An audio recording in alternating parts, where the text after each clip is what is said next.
Morning. Okay. Morning, Roxanne. Thank you for my brooms. Arlene Lewis, morning. Recommend Gangadine, morning to you as well. Christopher Coffey, morning, sir. Jade Pearl 66. Um, Thank you so much, Roxanne. Maureen Washington Smith, morning. Truth Speaker 27, Natalie F. Jennifer Nicholas, morning to you guys. Carol Boyce John, Kenneth Gabriel, Leonard Beans, morning. Nadia Lewis Dixon, morning. Morning, Diane. John Edwards, Jenny Bengoche, morning. Heather Lee, morning to you. Let us see. All right, let me see here. I have a lot of work in for me today, but geez and ages. Hazel Hunt, Alison Boyce, blessings to you as well. Shah, proud to be Trini, Udani, Mikkel, Kathy Ann, Best Priscilla Holder, PF Cutters, morning to you. Get to see, where is this?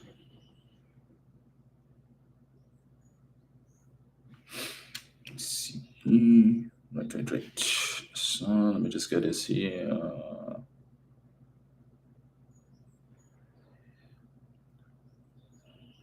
Just one sec, folks.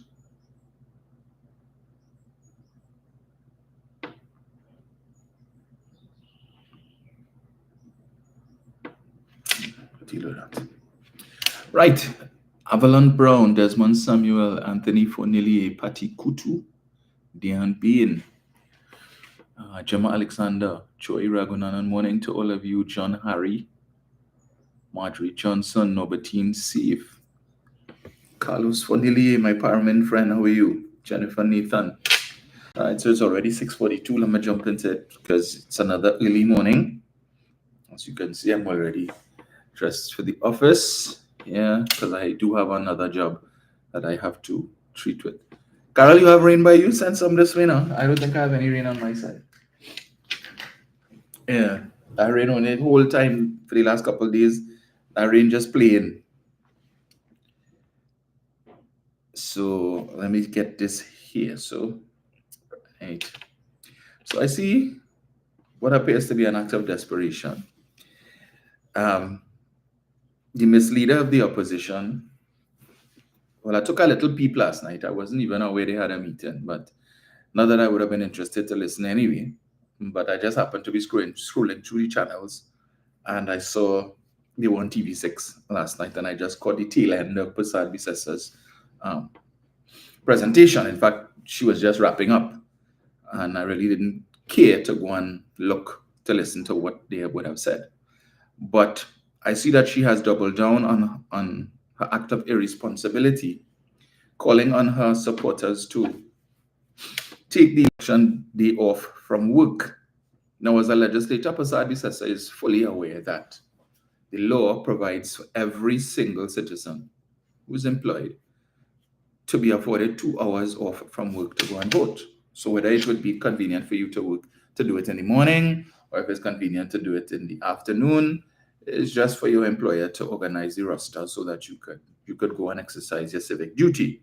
Now you're given 2 hours off to go and vote, which means, okay, even if it's in the afternoon, if you have to leave work at 2 o'clock, if you normally get off work at 4, but you're leaving at 2, the polls close at 6.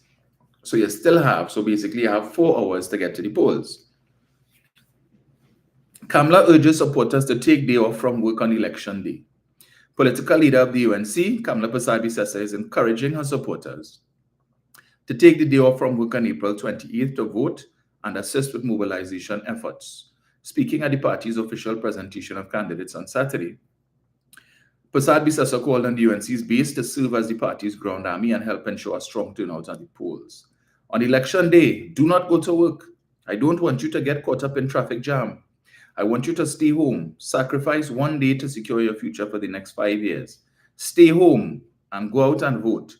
vote out the PNM on the 28th, go out and vote, take the election day off from work, go to vote early, and when you finish vote for the rest of the election day, become one person more in our election day machinery to get out the vote of everyone. We need you on election day to be our ground up. You want me? I have money to anyway.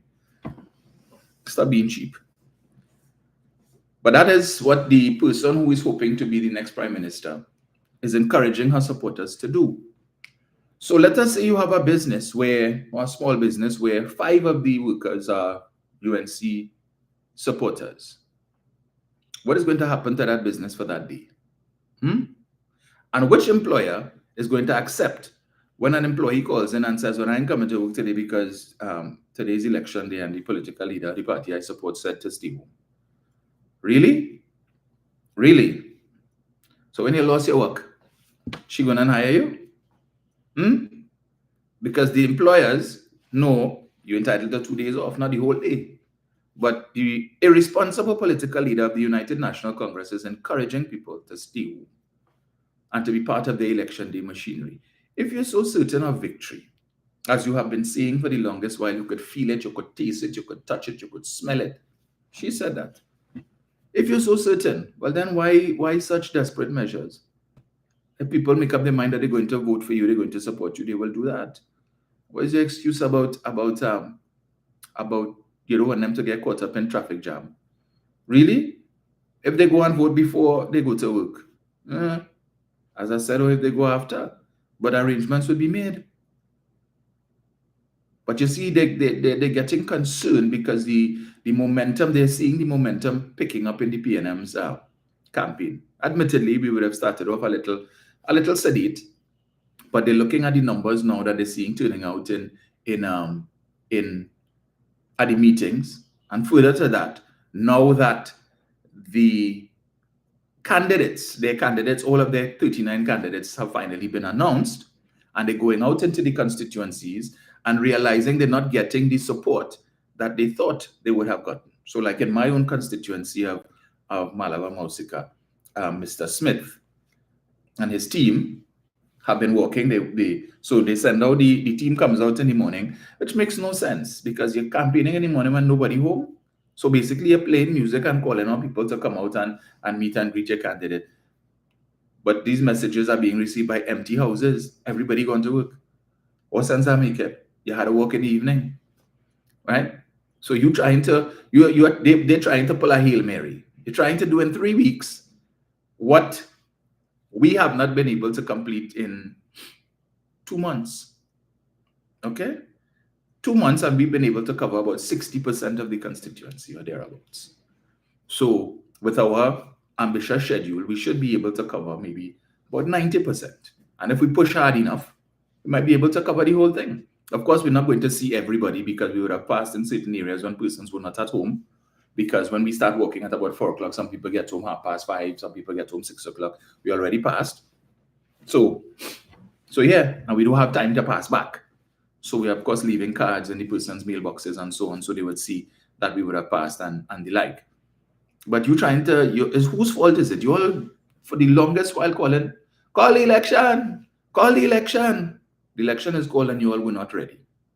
And claiming that you were ready since how long now, this clown Jolene John. Well, the UNC, we have been ready because, as you know, for the last 10 years, we have been having regular meetings and yeah, but you didn't have candidates, madam. That was the most important thing since last year. Since January last year, you're opening up nominations. Nominations closed on April 30th. Before any other political party. And you will tell us that the night before nomination day, people now finding out that they are the candidates. There's an article in yesterday's newspaper. Let's see if I find it here. Let's see if I get it here. Where is it? Bunch of jokers. Where is it? So I don't know.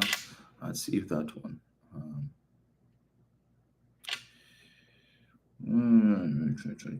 Did I see if it went? No, I see that. Where is it? Just now. Give me 1 sec, folks.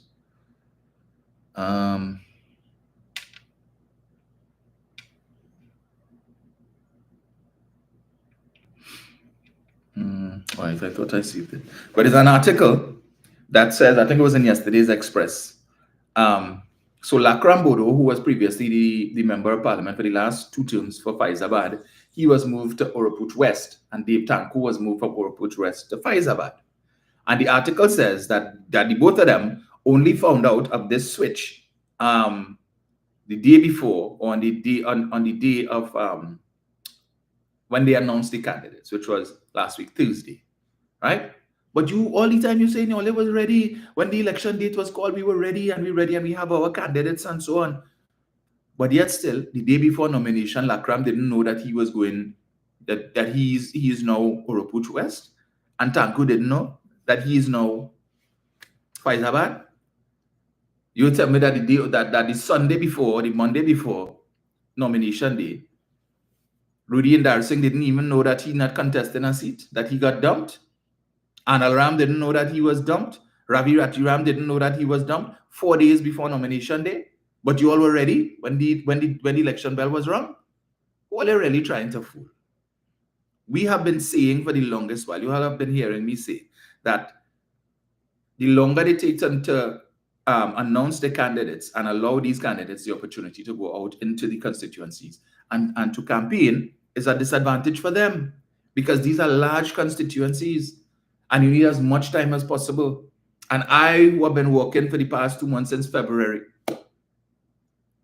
I have been telling you all my concern is that I wouldn't be able to work the entire constituency, and there is benefit to that, because I have encountered some persons who have said to me, if I didn't see you, I was not going to vote because I don't know who the candidate is. I ain't see the UNC candidate. I ain't see the PNM. I haven't seen any candidates. But you all expect us to just go to the polls and blind loyalty. So while there are some people who have said, many people who have said to me, listen, I am PNM to my heart. Yeah, they didn't say the PNM till they're dead, PNM to their heart. Right? And I take that. And who they know they support the PNM.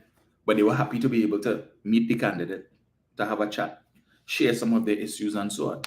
Mr. Man seems to be following the track that we take. I don't know, that's the strategy.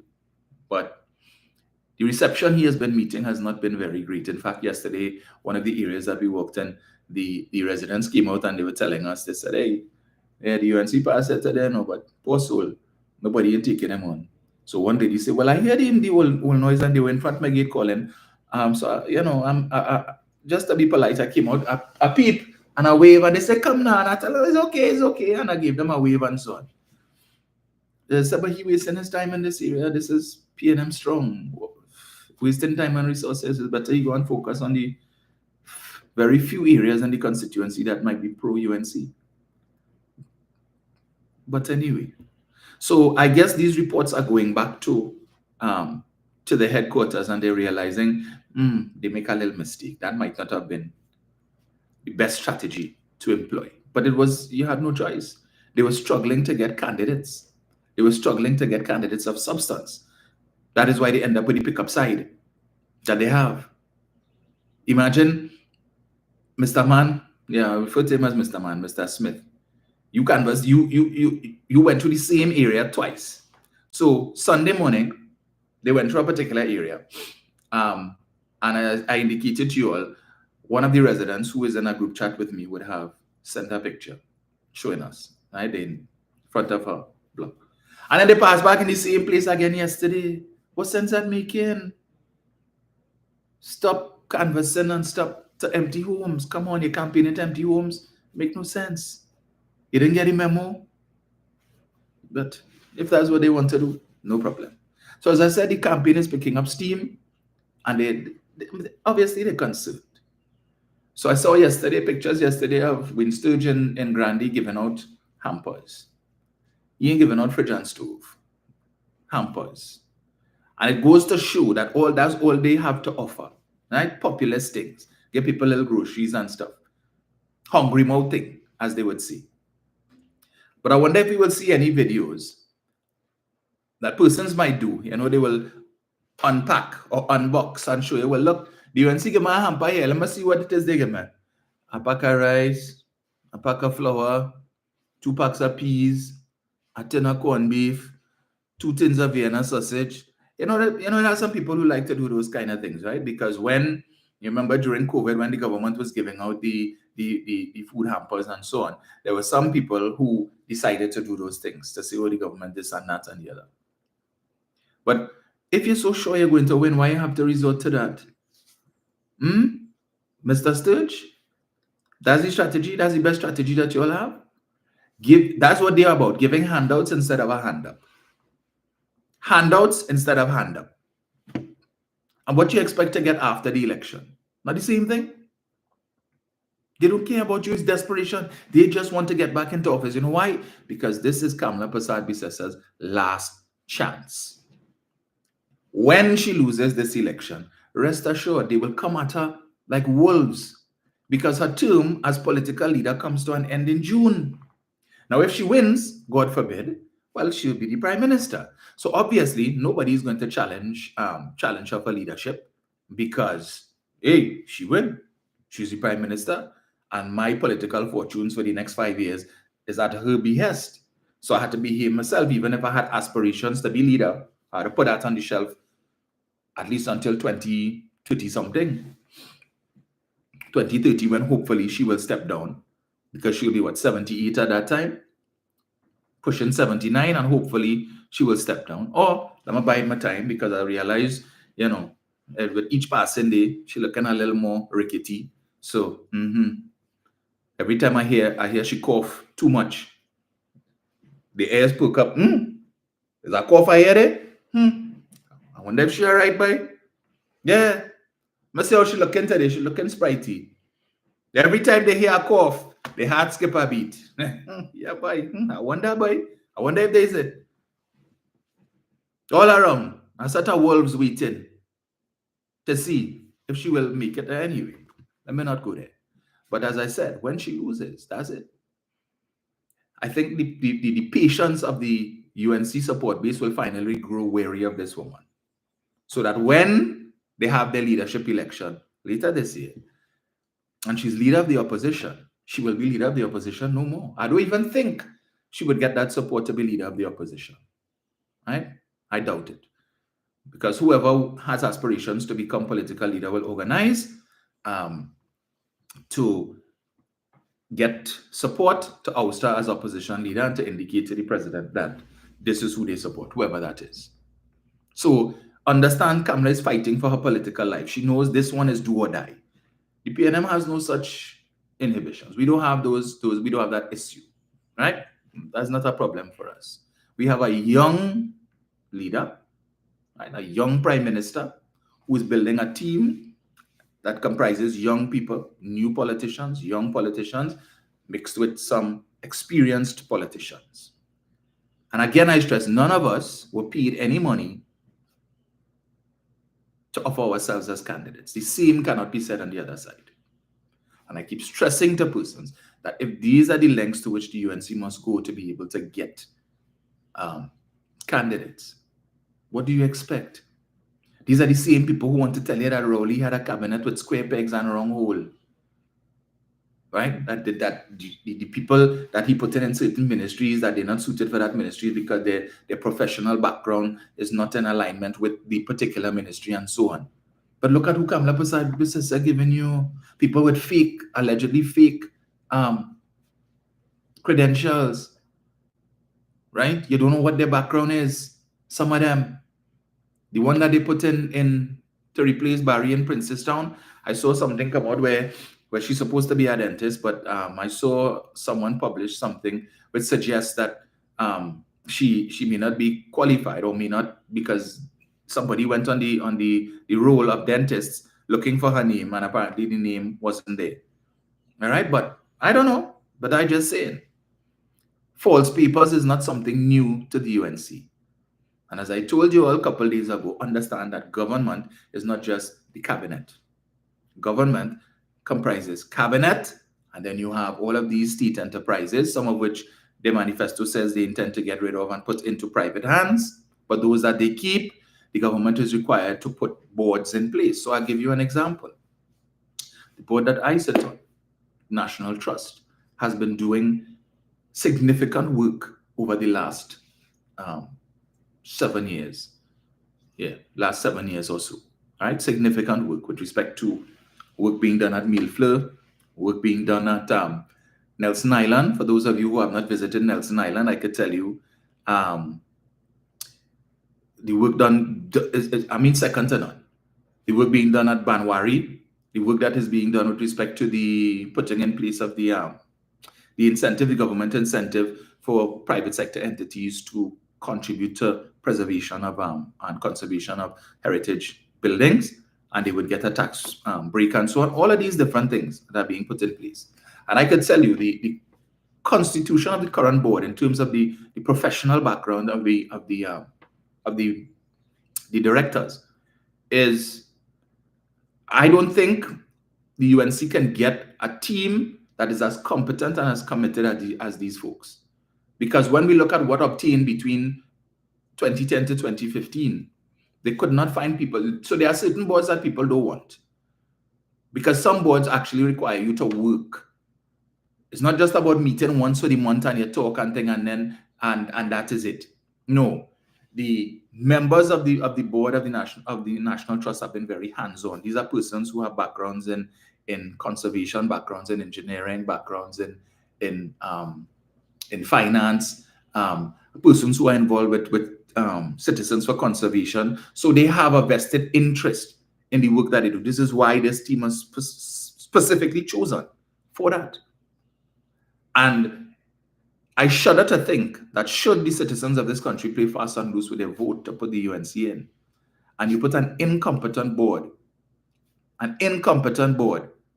for an institution such as that all of the work that has been done with respect to promoting the national trust, promoting national awareness when it comes to conservation of heritage sites and heritage buildings built on natural heritage and so on. I don't see them having the competency from among their numbers to populate a board that could do the kind of work that is currently being done. And all of the projects that are currently in train could fall by the wayside. It's as a result of the competence of this current board that Nelson Island, for instance, is now almost fully self-sufficient, right? So Nelson Island operates the electricity, and the island is based on solar, so it's fully solar. They used to spend a ton of money before to bring water to the island, fresh water to the island. It used to cost a lot of money. No longer, right? So Nelson Island has its own desalination plant.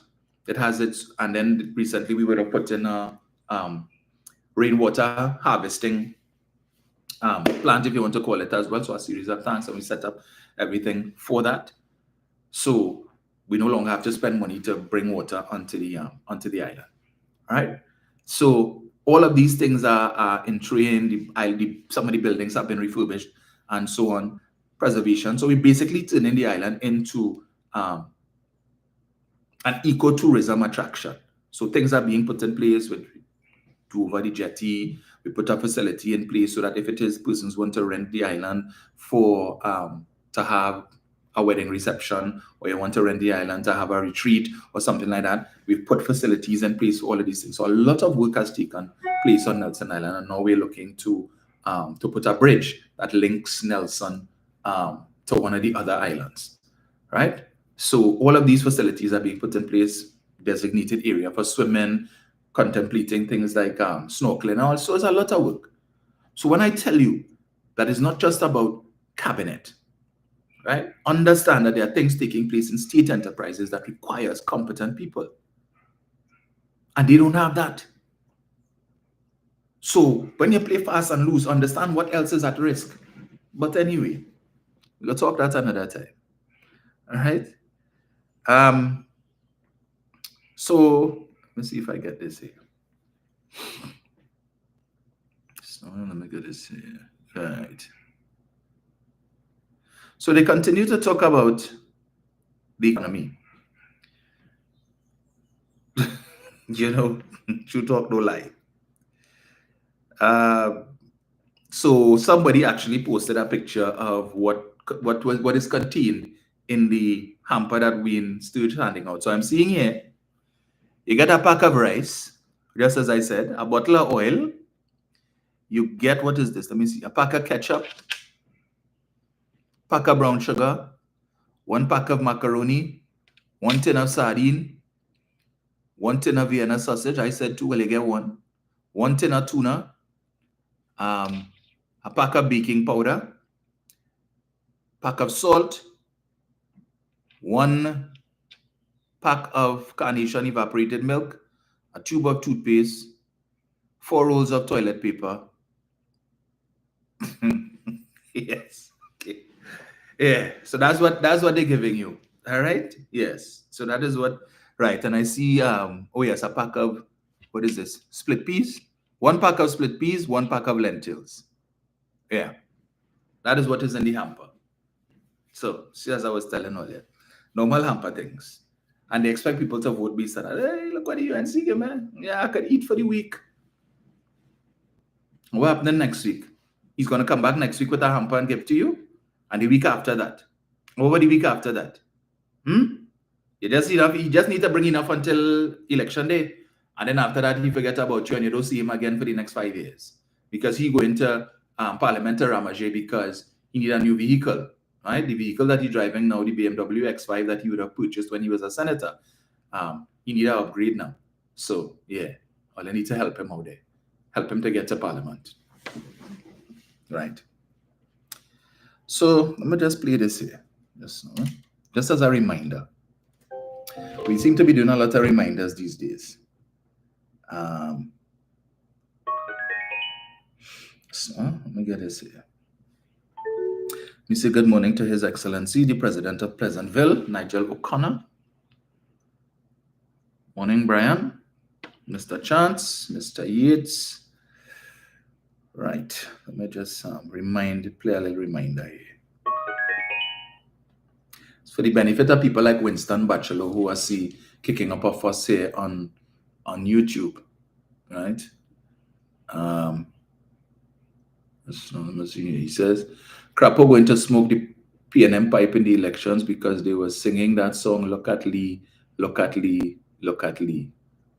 What you're going to sing now, I wonder. Lee charges have been dismissed. And that's your big thing, Winston? Why were the charges dismissed? Why were the charges dismissed, Winston? Did he come before a jury of his peers and was found to be not guilty?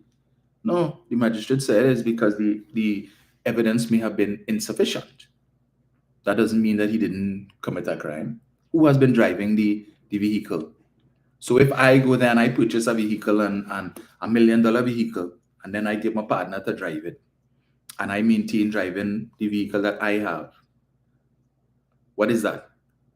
To whose benefit it is?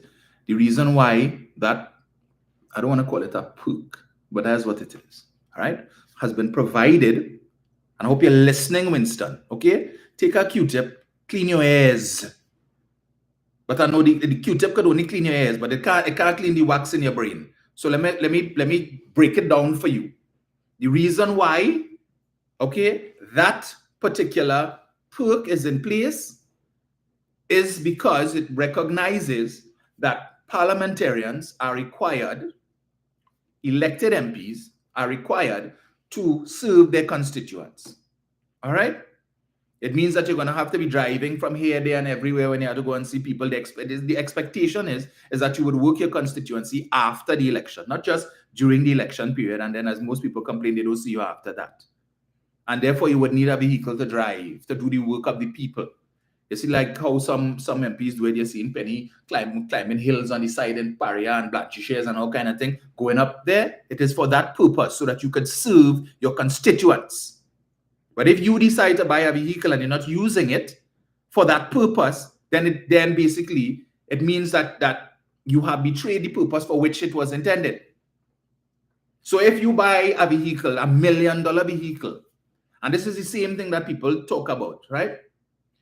So you had one of your colleagues there, Chris, I haven't seen him in a while. Maybe he can come on yet. He probably went to the meeting last night, and you know, when you go to these meetings, the majority of them who outside, the trunk open, and is a free-for-all. So maybe he had a few drinks too many. Yeah, probably decided to mix the puncheon with the beer rum to experiment. And so he can't get up this morning. So he didn't come on yet. I haven't seen him. Right? But the point is that you hear people, he accused me of going into politics, as he said, because to get rich. But here it is that you have a UNC member of parliament, who purchased a $2 million vehicle, right? A Mercedes, the G-Wagon, one of the most expensive vehicles that Mercedes has. Now, Mr. Lee already has a Mercedes-Benz.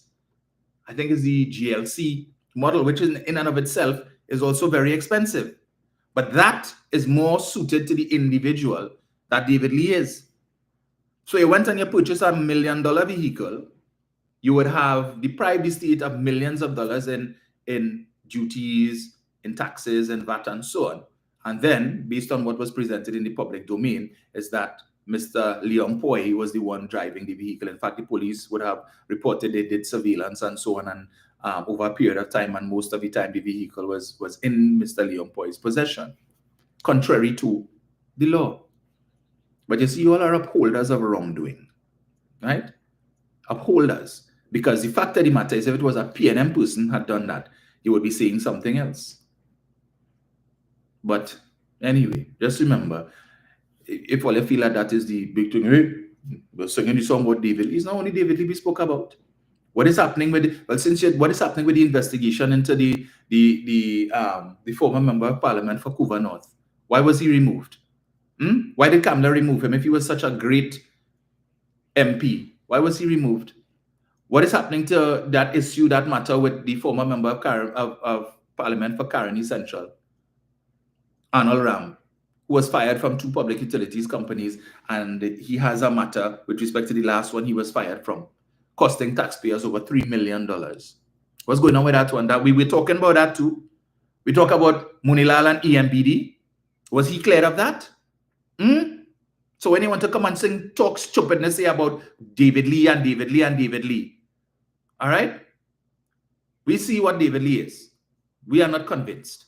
We are not impressed.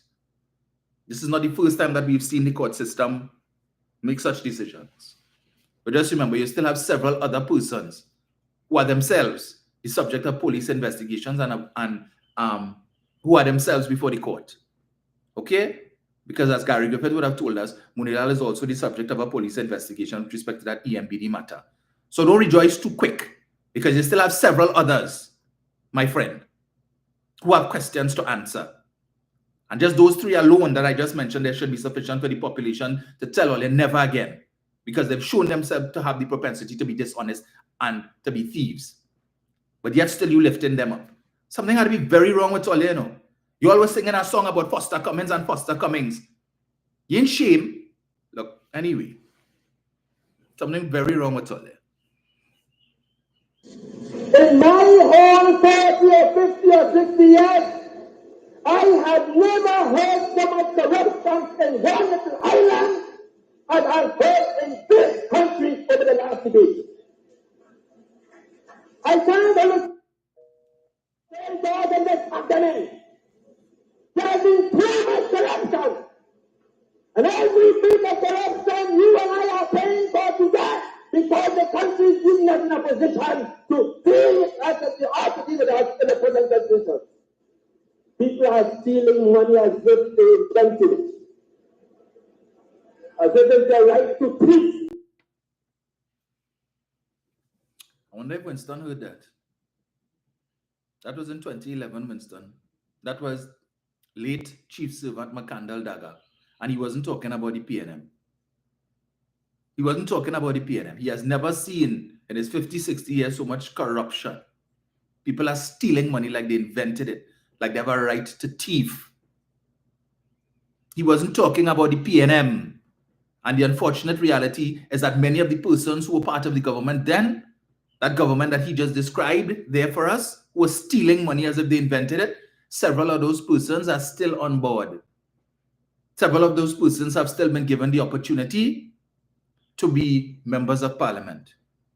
Several of those persons are waiting in the wings, hoping to be drawn in by Pasadi Sessa if, God forbid, she should become prime minister, so that they could become ministers to thief. And the fact that people like you have no concern about that. But had it been the other way around, had that been in reference to the People's National Movement, oh, we wouldn't hear the end of it. Would not have heard the end of it. But you see, you all are upholders of wrongdoing. And you are prepared to put people like that in government. and then talk nonsense about PNM people voting based on race. Voting based on race. It has nothing to do with race. But you see, you all can't sing that song again since you're talking about singing songs. You all can't sing that race song again because the man who the PNM is putting up to be prime minister, all right, is not of African descent. It's not of African descent. This indication have been in court in the first place, political persecution. Winston Bachelor, I want you to think for a moment. You're taking up my time this morning, and I really do have time this morning for idiocy. All right, as I told you, you have been a big disappointment. Sometimes you just talk sense and then you try to rope men, but I realize where you're coming from. Okay, so you ain't fooling me anymore. So whatever hope I had for you, that gone down the drain long time. So you come back, your outer body back to yourself now. So you're back to your usual self. So I will deal with you as such. So this nonsense about political persecution. Do you understand the process? This came about why? Because David Lee and members of the UNC were trying to play smart with foolishness. He dug his own hole. Let us not forget that. How did this case come about in the first place? Because in 2020, what were the UNC doing? The very same form that goes to the controller of accounts or whatever it is that speaks to the application made by the relevant MP to purchase a vehicle and talks about all of the different discounts that they would have gotten. The UNC was publishing those for vehicles that were purchased by PNM MPs. Don't forget that. And then the PNM decided, well, okay, well, since all they want to play that game, two could play. Because we know that you're all putting these things out there to say, oh, look at what they're doing. People suffering, but them buying expensive vehicles. And the MPs knew, but listen, on the other side, they buying expensive vehicles too, and far more expensive vehicles than we buying. So the PNM turned the tables on you all and went and get the same document and put it in the public domain. And people were concerned. Some among your own numbers, Winston, from the UNC were concerned about the amount $840-something thousand would have been written off in duties and import duties and so on. It was over $1 million in revenue to the government was lost as a result of this, Mr. Winston, in case you forget, right? And that would have drawn the attention of the police because the man not driving the vehicle, and the police would have initiated an investigation. Police initiated the investigation, all right? Police gathered the evidence. Police went to the DPP. The same DPP that your party, Winston, has been claiming has been trying to bully the DPP. You remember the issue when Dr. Rowley spoke about the building on Park Street and the DPP didn't want to occupy the building and so on, and Dr. Rowley would have essentially scolded the actions of the DPP. And Kamala jumped out herself and said, look, all they want to do is to be attacking independent institutions, and they're going after the DPP and this and that, and they try to bully the DPP.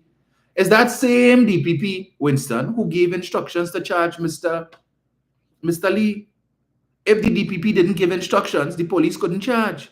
The DPP would have reviewed the file, or his department reviewed the file, and they were satisfied that there was sufficient evidence to make out a prima facie case of wrongdoing on the part of Mr. Lee and to take the matter to trial. Okay? It's the DPP's department who was responsible for presenting the evidence and making a convincing argument to the acting chief magistrate that in fact a crime was committed and that this matter should proceed to trial. It didn't reach the trial stage. So that for you to come and talk about political persecution implies that the DPP, who the UNC was defending the other day and claiming that the government was attacking, that same DPP was in cahoots with the government to engage in political persecution. So are you accusing Roger Gaspard and his department of being part of the government persecution strategy? Is that what you're saying? I'm asking you, are you accusing Roger Gaspard of being part of that? That is the process. So clearly you don't know or understand the process. Nobody, the Prime Minister can't give no instructions to arrest. The Minister of National Security can't give any instructions to arrest. Nobody other than the DPP, because it is his department that has to prosecute. And if they're not satisfied there's sufficient evidence to successfully prosecute the case, he will not give instructions. So I'm asking you again, are you accusing Roger Gaspard of being part of some conspiracy on the part of the government to persecute the UNC? Stated here.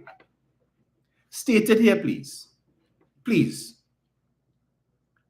So I know you all were going to come with this whole issue about David Lee being exonerated, right? So in a sense, I'm kind of glad that you raised it because I wasn't going to speak to the issue. But since you raised it, no problem. Let me address it one time. Okay?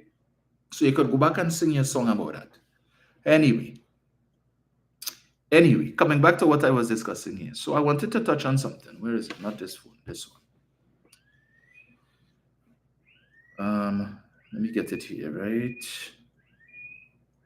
Just now. I wanted to read from a speech that was given by Jawala Rambaran in 2014 regarding foreign exchange. Because that's one of the things that they're talking about, right? And how this government depleted the country's foreign reserves and all of that. The Prime Minister has been telling you all that if the UNC were to come back into power, God forbid, you would see a devaluation. And the leader of the opposition has denied that they're not going to devalue the dollar, despite the fact that their manifesto says so. Title, Foreign Exchange. Ladies and gentlemen, I now turn to a matter grabbing headlines and generating intense interest in this country over the past few months. And the reason I suspect most reporters are here this morning to grill me about foreign exchange.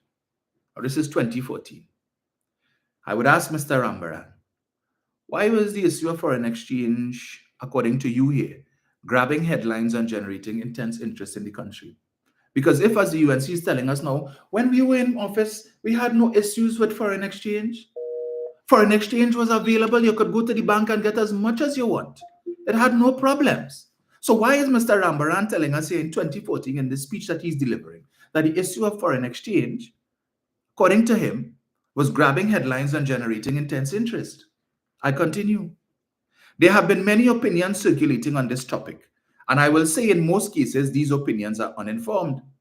The foreign exchange matter came to a head last week when this sensitive issue entered into the political domain with comments made by those who displayed little knowledge and understanding about the central bank's role in the domestic foreign exchange market.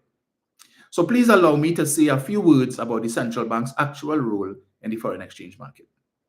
First, the bank seeks to foster orderly conditions in the market, mainly by meeting the gap between the demand for and the supply of foreign exchange. Listen to this. The gap arises because the general public and business community usually consumes more foreign exchange than is generated by companies in the energy sector, which are our main suppliers of foreign exchange. Let me repeat that. The gap between supply and demand arises because the general public, right? The general public and the business community usually consumes more foreign exchange than is generated by companies in the energy sector, which are our main suppliers of foreign exchange. Demand for foreign exchange is continuous throughout the year, but supplies come in at discrete levels. So tell me if that is not what we're facing today. Tell me if that is not what we have been facing for the past few years.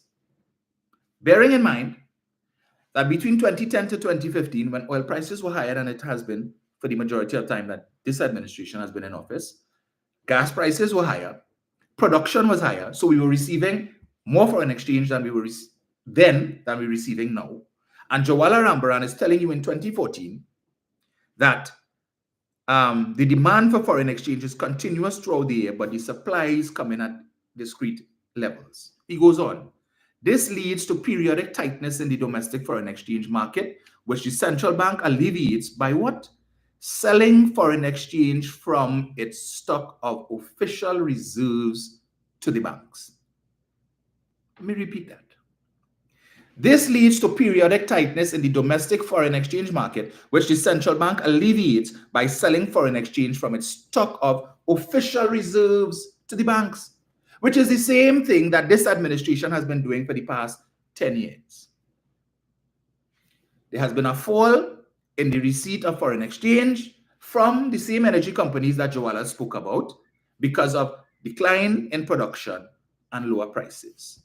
And as a result of that, under them, he is telling you here that they were drawing down on the country's foreign reserves to sell to the commercial banks to make up the shortfall. So when they were doing it, Between 2010 to 2015, nothing wrong with that. That was just normal central bank operations. But it's happening under this administration, and it's bad. Look at what they do. Capital leave and capital leave. The foreign exchange reserve was 10.5 billion, and now it's 5.8 billion. And on that thing, and we continue. Second, until April 2014, the central bank was using a 20-year-old system to sell and distribute foreign exchange to the banks. As an aside, I was part of a team at the central bank that instituted this distribution system following liberalization of the foreign exchange market in April of 1993. This system served the market well, particularly in the early years. Over the past 20 odd years, however, there was little, if any, modification of this arrangement, even though the economy experienced various episodes of stabilization, growth, its third energy boom, right? Stagnation, and now recovery that fundamentally altered the foreign exchange demand and supply equation. Over the last 2 decades, demand for foreign exchange not only expanded, but its composition changed to reflect new patterns of consumer spending. For example, the use of credit cards for making online payments and new forms of investment with no capital restrictions. Citizens can move money freely to any part of the world. This is Jawala telling you all this in 2014. In 1993, the demand for foreign exchange amounted to US $900 million. 10 years later, this demand also has almost tripled to US $2.6 billion. So we're talking 2003. By 2013, the demand has risen by more than 2.5 times to US $7 billion. In 10 years, it went from 2.6 billion to 7 billion in 2013. So therefore, we could assume if when we look at every 10 years or 10-year period, how the increase takes place. We are now in 2025. 10 years later. So if in 2013, the demand for US was 7 billion, right? Up 2.5 times from what it was 10 years earlier at 2.6. How much do you think it is today? Where the banks would have told us recently that they increased the amount of credit cards in circulation, increased by some 50%. So there are more credit cards in use today than there were when Mr. Mann made this speech in 2014. And here it is that he mentioned the use of credit cards for making online payments was contributing to the strain on foreign exchange. We now have more people with credit cards. We now have more companies online. Because when he made this statement, I don't think Shein or whatever the name of the company is, existed. And all these other things that people buying and bringing in. Why do you think there has been an upsurge in all of these delivery companies? Everywhere you go, you see new delivery. You're driving on the Churchill Roosevelt Highway. Whole set of these delivery companies and skybox companies and so on. You're going down on the Southern Main Road, heading Shogona side. If you see how many of them, why would they be starting businesses? And when you look at the number of vehicles that they have on the compound, which means that there is demand for this type of business because people bringing in stuff like that. Even with the 7% online tax that they say was so punitive and this government wicked and evil, people don't care about our 7%. So when they complaining they can't get $200 in the bank, when they want to take a trip, you can't get 200 US. Well, how much you spending online? How much you spending online? You had any problems? I'm pretty sure it's more than 200 US you're spending online. And when you travel and you have your credit card, I'm pretty sure you're spending more than 200 US. And the banks, even though they would have reduced the limit, the US limit on certain cards, they haven't really adjusted the situation because on the one hand, you're reducing the limit, but then on the other hand, you're increasing the number of persons with this limit. So what sense that making? How does that fix the problem? So you had 10 people with a limit of 5,000. You decide you're going to cut the limit to 2,005 and you issue an additional 10 cards. So now you have 20 people with a limit of $2,500. How did that fix the problem? So really and truly, when the banks make these adjustments, it's not really so much because of the inavailability of the US. It's because they want to spread what they have to more and more people. Because they realize Chinese like to spend. And when you give a man a credit card, he feel, hey, well, I rich, but let me go and play myself. So everything that I wanted to buy before that I couldn't, swipe. And before you know it, credit card max out. and they can't pay the full balance. As a former banker, I used to see it all the time. All the time. I would see people in high positions in this country driving nice car. And when they come to the bank to pay their credit card, they pay the minimum payment. And my colleagues and I, we used to marvel at that. We used to marvel at that. You come in to make your minimum payment, and we thinking, but these are big shot. They're supposed to have plenty money. But what going on here? Every month you come in and you just, what's the minimum payment? What's the minimum payment? And meanwhile, the bank laughing, we happy because interest charging like that.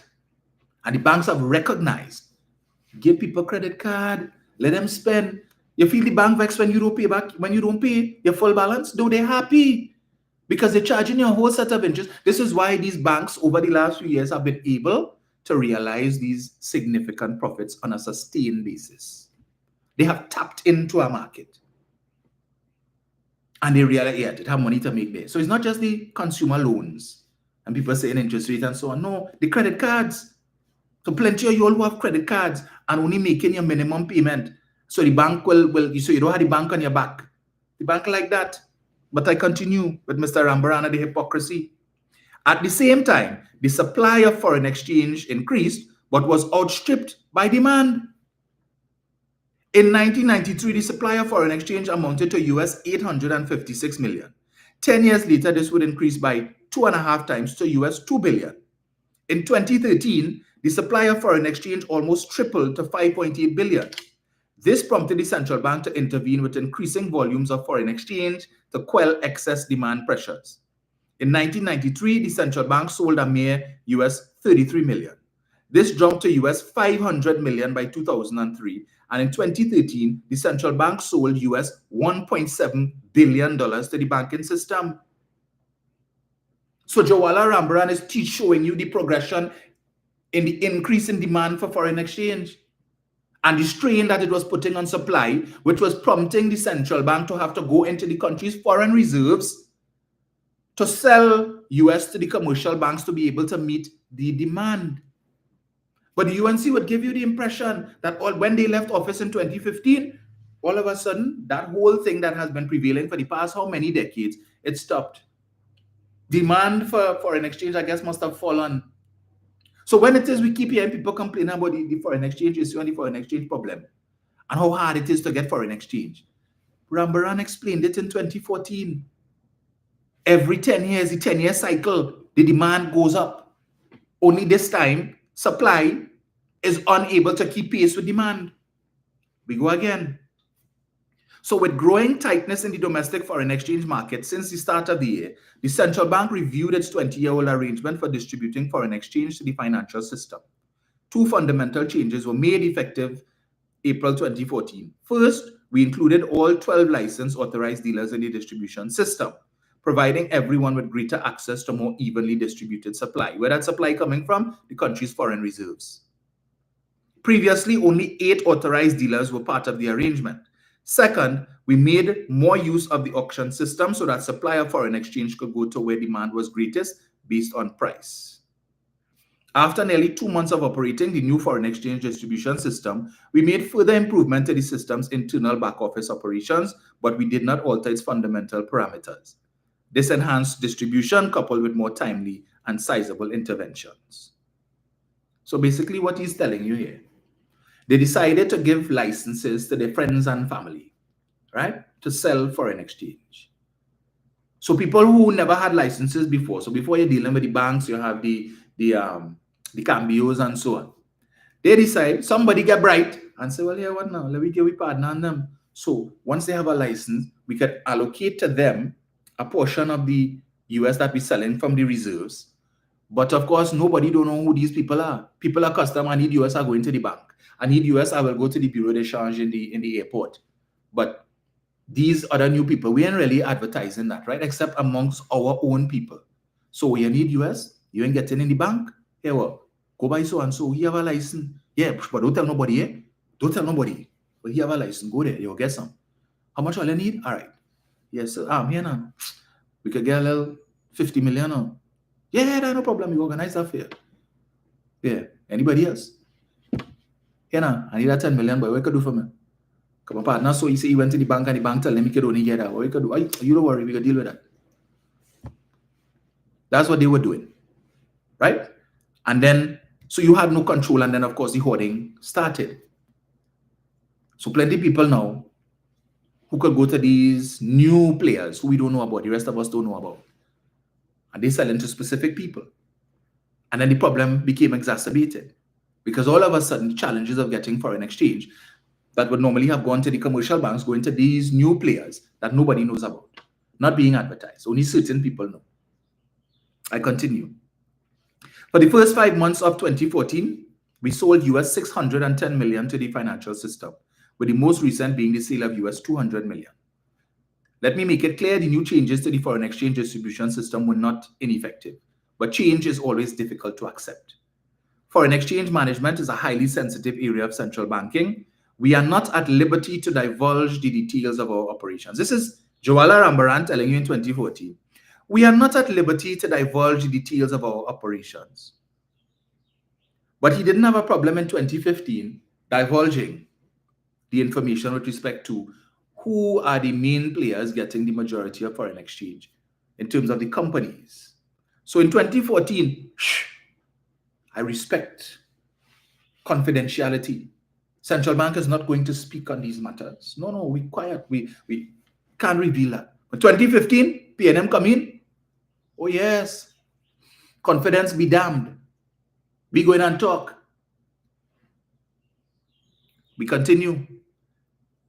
He goes on to say, however, we have been regularly communicating as much as we are allowed to under the Central Bank Act on this matter. The Central Bank is not more secretive than any other. I am not being defensive, but irresponsible statements on central banking matters pose a real danger to our country. Oh, but you didn't know that in 2015, Joala? You suffered memory lapse. In 2014, you respected confidentiality, but in 2015, yeah. Loose lips. Did the Central Bank Act change between when you made this speech and when the PNM came in, such that you were now at liberty to disclose certain things that you couldn't or didn't want to disclose in 2014 when the People's Partnership was there? You know, like the fact that the country was in a recession. You remember that? The textbook definition of a recession is 2 consecutive quarters of negative growth. But this great economist who was the central bank governor, after 2 consecutive quarters under the PP, he didn't know we were in a recession. After 3 consecutive quarters, he still didn't know we were in a recession. After 4 consecutive quarters, he still didn't know we were in a recession. And then the election came and the People's Partnership lost. And all of a sudden, Joala came to work one day, and as he opened his door, there was this big bulb in front of him. And he suddenly came to the realization, but wait now, it's 4 consecutive quarters of negative growth. We're in a recession. All right, let me call a press conference and tell the country we're in a recession. But he didn't see it fit to divulge that information during an election, right? So 2 quarters, 3 quarters, crickets. 4 quarters, crickets. People's Partnership in office, we can't do that. People's Partnership out of office, all of a sudden, yes, let me go and tell the country we're in a recession. Right? And yet still they want to give you the impression that Colmebo did something wrong by firing this man. Where was his interests? Where was his interests? And so I say to you, if they who telling you that the economy is bad, the economy dead, the economy in free fall, the Trinidad and Tobago economy in a mess, PNM mash up the economy. If they couldn't stave off a recession, you hear, when was the last time you hear recession talk in this country? Despite the fact that they're telling you the economy is the worst it has ever been. You hear any talk about recession? You hear them using that word? No, you haven't. So if they couldn't stave off a recession, they couldn't stave off 4 consecutive quarters of negative growth, how the hell they're going to come and revive a dead economy? We know Kamala Persad-Bissessar loves the political cemetery. We know she has a special ability to resurrect dead politicians. But I don't think she has the same abilities when it comes to economic matters, especially if you read their National Economic Transformation Plan, which as someone who has a background in finance, I could tell you is real garbage. Real garbage. So, with the highest energy revenues in the country's history, you were not able to stave off a recession. 4 consecutive quarters of negative growth. But we're supposed to trust you that you could come and fix the dead economy, the destroyed economy, the economy that is in free fall. You had a minister of finance who was purchased for 11.625 million in office at the time. We had the great Winston Dukaran, who they will convince you is the best economist this country ever had. We had 2 persons assisting the $11.625 million minister at the time, which was Rudy Indar Singh and Vasant Bharat. So you had 3 ministers of finance. You had Winston Dukaran, who was a part of that administration. And then you had the great Jawala Rambaran in Central Bank. All of these brilliant men. And yet still, we went into recession. 4 consecutive quarters of negative growth. Which magician do they have in this pack of jokers who's going to come to rescue the economy? They say the economy needs rescuing. You look at that lineup of candidates. Which one of them could do that? Dave Tanku? Dave Tanku, who don't know his backside from his elbow when it comes to economics? Listening to this man talking economic matters in the parliament and is enough to give you a stroke? He is the man they want. Well, he's the only one who professes to have a background in finance. He's the shadow minister of finance for the last 10 years. That really miss me with ABS, someone please. So it means they had to bring somebody in through the Senate. I wonder if they're going to bring back Hawaii. Or who else, who they have to buy now? And what is it going to cost you, the taxpayer? Just remember the last time it cost you $11.625 million. I wonder how much it's going. This time it might cost 15. Yeah, it might cost her 15 million to buy somebody. Because for a man to give up wherever he is now, right? To sully his integrity and his good name, to join with that band of misfits, you have to pay good money. Because if this person was willing to serve, they would have been one of the candidates. All right? So he or she not taking that chance. When it is, because I'm not going to put myself up as no candidate and then next thing lost and people say I corrupted and I crooked. Now they might have pay good money. So we go wait until after the election and see what happens. And if they win, to come and talk and we could negotiate. And we know they have negotiators. So when it costs you a ton of money the next time, don't complain. All you talking about yellow is the code and yellow is the code. So when they talk about who want to make the PNM and Rowley want to make the rich richer, Keith Rowley never pay nobody $11+ million to become no minister. Just remember that. He continues, as of mid-May 2014, just now, no. I am not being defensive, but irresponsible statements on central banking matters pose a real danger to our country. I therefore want to assure the country that there is no risk of devaluation of our dollar. We have enough foreign exchange reserves to satisfy demand. You see that last statement? We have enough foreign exchange reserves to satisfy demand. What is Jawala Rambaran telling you there? He is telling you that should demand continue to increase, where is the first port of call for us to get the foreign exchange to satisfy that demand? The country's foreign exchange reserves. He just told you that. So when they want to kill the PNM and batter this current government, talking about what the foreign reserves was 10-point-something billion when Kamala was there, and now it's 5-point-something billion. It's the same foreign exchange reserves that Jawala Rambaran is telling us in 2014 he was going to draw down from to satisfy demand. And if the demand continues to grow and has continued to grow, ably assisted by the banks who continue to give out more and more credit cards. So whereas before when I was in the bank, right, in the mid-2000s when I was in the bank, and it was a little more difficult to get a credit card. Today, it is not that difficult. So it is much easier today. So everybody and the dog have credit cards. And the credit card is not just to watch and admire. Hey, look, I have a credit card, but looking nice. Let me take a selfie and put it back in my wallet or my purse. No, it is to be used. And some people just can't wait. As soon as they get it, hey, let me go out by you. Want to go for a drink? Let me use my card. I get a credit card, no? Yes. Now everybody traveling. Plenty more people. Take a drive down Marley Street. If you go down there now, you will see them line up, waiting to get a visa.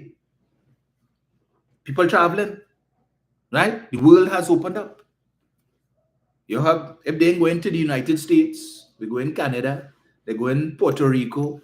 Yes, just remember when Frontier Airlines first came here a few months ago on their inaugural trip. The plane full, Chinese waiting. Yeah, we going Puerto Rico. Yeah, man. We suffering. Things hard. We can't afford to put food on the table. Can't send your children to school. But you could afford to hop on a trip on a plane and go to Puerto Rico. And when you got to Puerto Rico, where did you stay? Did you pitch your tent on the pavement? You pitch your tent in the car park in the airport? No, you're going to a resort. You're going to a hotel. Are these things free? You're paid with food stamps? How did you pay for it? Now, again, I have no issue with how people spend their money. It's your choice. Because when I feel to travel, I travel. Right? I work hard for my money and I spend it as I see fit. But the difference is I am not complaining that I suffer. And I'm not complaining that I can't make ends meet and I can't pay my bills. I don't have that problem. Okay? But it's the people, when you complain, don't be a hypocrite. You can't come telling me that and crying to me, oh, I think hard and suffering, and this government, they wicked and they mash up thing and people suffering. And then the next thing I hear, hey, I'm going to Puerto Rico for a week. But you know the same one who was just telling me that things hard and you're suffering. So somebody sponsor, you get a sponsor? But anyway, I continue.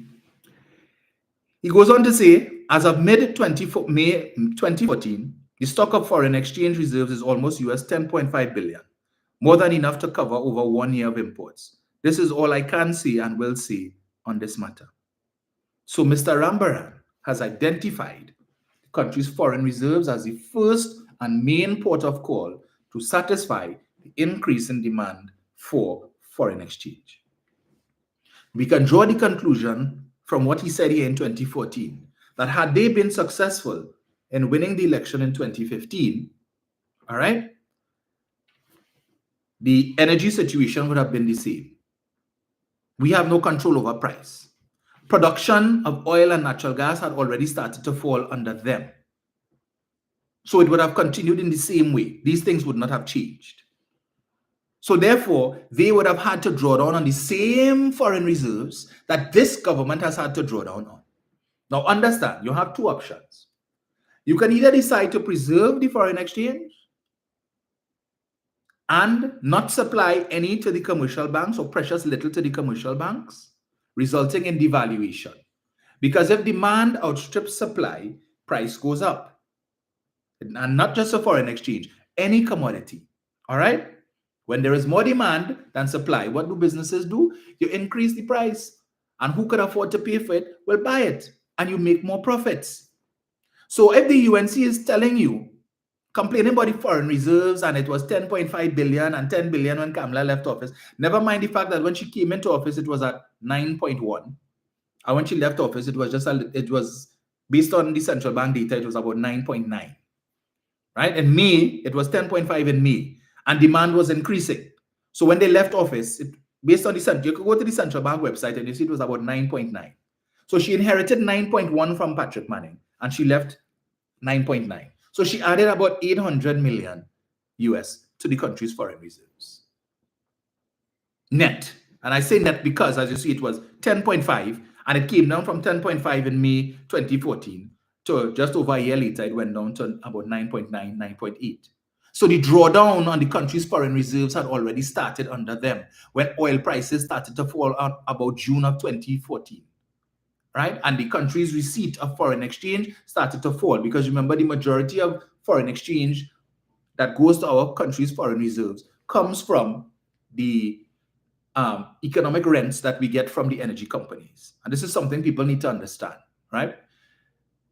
When they talk about oil is $100 a barrel or whatever it is, the government doesn't get $100 per barrel if oil is $100. The government gets taxes and royalties. So if oil is $100 and the energy companies like BP and EOG and all of them, when they bring up the oil and they sell it, they don't give the government the actual price. They sell, and the government is entitled to a percentage of each barrel of oil in terms of taxes and royalties. So all who think, well, oil is $100 a barrel, so the government gets in 100. No, the higher it is the higher the taxes and royalties as a percentage. So that is why the UNC would have benefited from that. But if oil production and gas production is falling and the price is falling, then it means the amount of taxes and royalties that the energy companies paying to the government is going to fall. The law requires these energy companies to pay a certain percentage of their taxes and royalties in US dollars. Now, I know it was previously, they could have paid up to 25% of their taxes and royalties in TT dollars at one point in time. I don't know if that has since changed, because of course they would need money to pay local salaries, they need money to pay rents for the building that they're using, they need money to pay for the different things, all of the local expenses, right? So they would need to convert US dollars into TT dollars to pay for these expenses. But a percentage, minimum percentage, must go to the central bank, which is the government's bankers, in US dollars to add to the reserves. And so in May of 2014, as I just heard Joala Rambaran mention there, 10.5. But when they left office, it was around 9.8, 9.9, which means that drawdown from the reserves had already started to satisfy the increase in demand for foreign exchange. And based on what Joala Rambaran explained to us just now, every 10 years, you have an almost doubling or tripling in the demand for foreign exchange. So it was $7 billion in 2014. We are now 11 years later. So based on his math, his equation, we should have seen at least a doubling from 7 billion to about 15 billion. And when we look at it, look at the amount of cars. The prices of cars have, of course, gone up in the last 11 years. So you need more US to bring in these cars. They call Trinidad and Tobago Vessel Nation.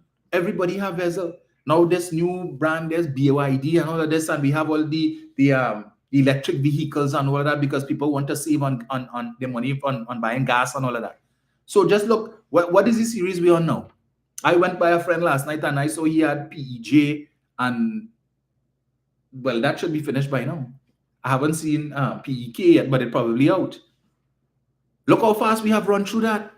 We in an economy where people are suffering. We are seeing people running through 9,999 cars in no time. How many series have we run through this year so far? But we suffering, the economy in a mess.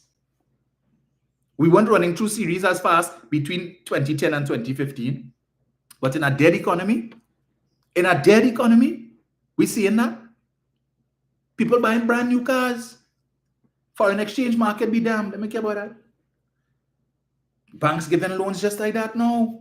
And they're giving you extended terms. So whereas before you were getting 5 years, 6 years, now banks giving you up to 10 years to pay for a car so that your monthly installment is a little more manageable. And people going for that. Foreign exchange to give me headache in 2-3 years when I could go and buy a brand new car.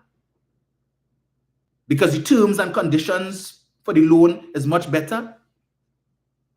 So of course, these dealerships need foreign exchange to be able to bring in these cars to satisfy the demand, because you wait time. You go to some of these car dealerships and they're telling you, well, yeah, what now? You got to take at least a 6 months wait to get that car. You know? My partner was telling me he ordered that car in October last year because his vehicle was stolen. And he decided, because he had a pickup before, and he decided he went for a car and he really liked this, and he placed that order since October last year. He got the car 2 weeks ago. Look how long he had to wait. All right? 2 weeks ago, having placed that order in October, he got it in March. 6 months had to wait, because the shipments that they had coming in before, all of those were already purchased. All of those had their owners already. So he had to wait 6 months in a dead economy. In an economy that is in free fall. That's what they're telling you. Right? Let me finish off. So I think that was it with Joala there. So understand that the reason why the country's foreign reserves fell from 10 billion to where it is now today, 5-point-something billion, is not the government's fault. It is because there has been an increase in demand. From you, the same citizens who complaining you can't get 200 US. Whose fault is that? It's not the government's fault. If more and more people want US because people traveling, people spending money online or whatever it is, that has contributed. And since the receipts from the economic rents from the energy sector has fallen, what would you prefer? So I'm telling you, these are your choices. You can have a government that wants to preserve the country's foreign reserves to boast. Well, when we came in, it was 5.8, but now we've gone back up to 8 billion and 10 billion. Why? Because they decide they're not going to supply to the bank. Kamala has said they will not continue what she calls a dirty or managed float. That is what we've had for the last 9.5 going into 10 years. When this administration came in 2015, even before coming in 2015, as part of the campaign promise, they say, the PNM make how much promises and they ain't keep half. Not true. One of the campaign promises was that the government, when they came in, the exchange rate was about 6.56 thereabouts. And they indicated the government was prepared to allow the exchange rate to slide to anywhere from about 6.7, 6.8. And at that point, they would intervene and defend the exchange rate using the country's foreign reserves to shore up supply in the commercial banks. They have maintained that promise. So the exchange rate in the banks has been averaging about 6.79, 6.799, 6.779, that general area, 680. I don't think it reached 680 yet, but in that general area, right? Because the government has been drawing down on the country's foreign reserves, selling foreign exchange to the banks to try and be able to, as far as possible, meet as much of the demand. And that's because, as a result of that, the exchange rate has been where it is. The UNC, Kamla Persad-Bissessar, is telling you they're not going to do that. They believe that the exchange rate should be allowed to float based on market forces of demand and supply. So if demand is high and supply is low, let the price go up. Now, I want you all to take note of how quickly, when this administration came in less than a year, it went from 656 to 679 in less than a year. And demand for US then wasn't as high as it is now.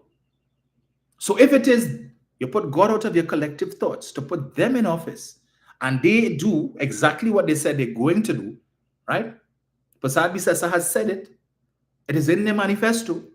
And they decide that they're going to discontinue the managed float. They are not going to draw down on the country's foreign reserves to shore up supply in the commercial banks. And what is going to happen?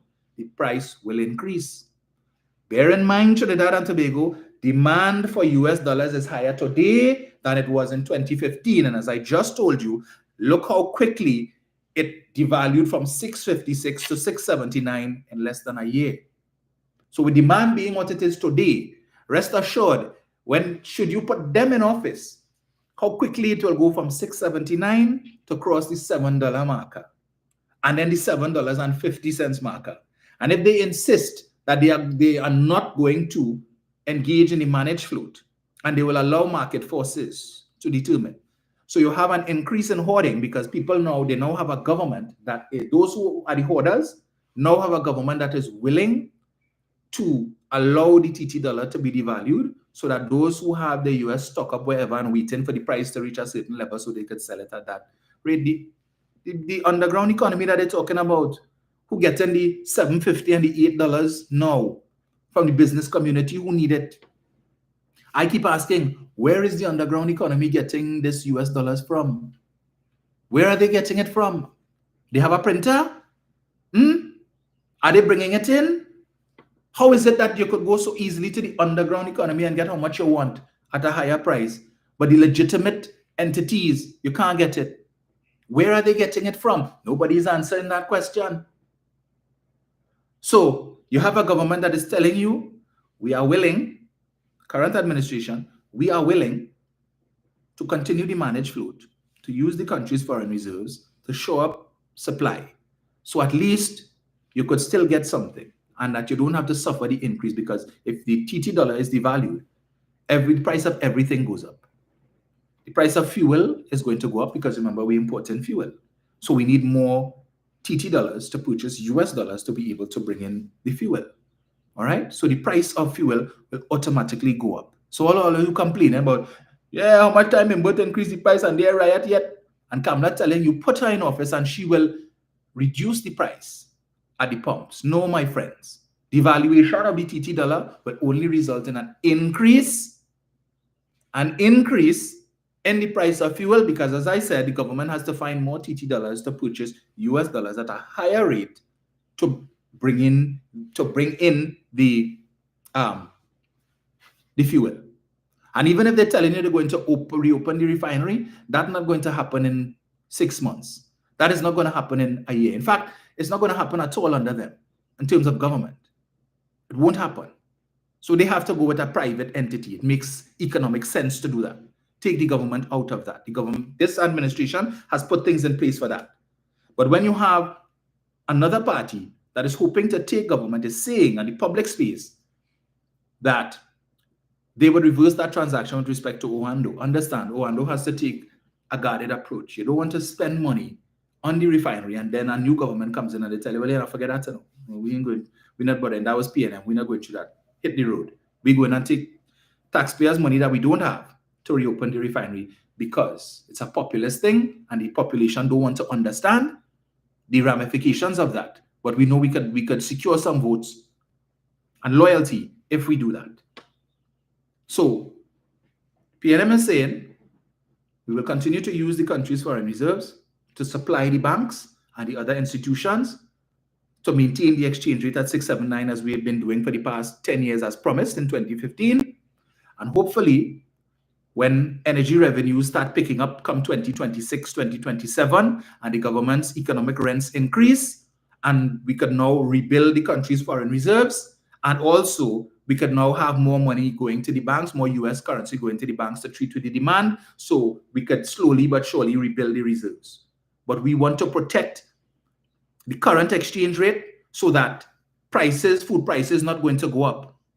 Because if it is, the TT dollar is allowed to be devalued, then it means that the groceries and the wholesalers and the retailers now have to find more TT dollars to purchase US dollars to be able to import the food stuff. And in order to make a profit, to make back the money that they would spend, they have to increase the prices of goods and services. But the PNM is telling you we're not going to do that.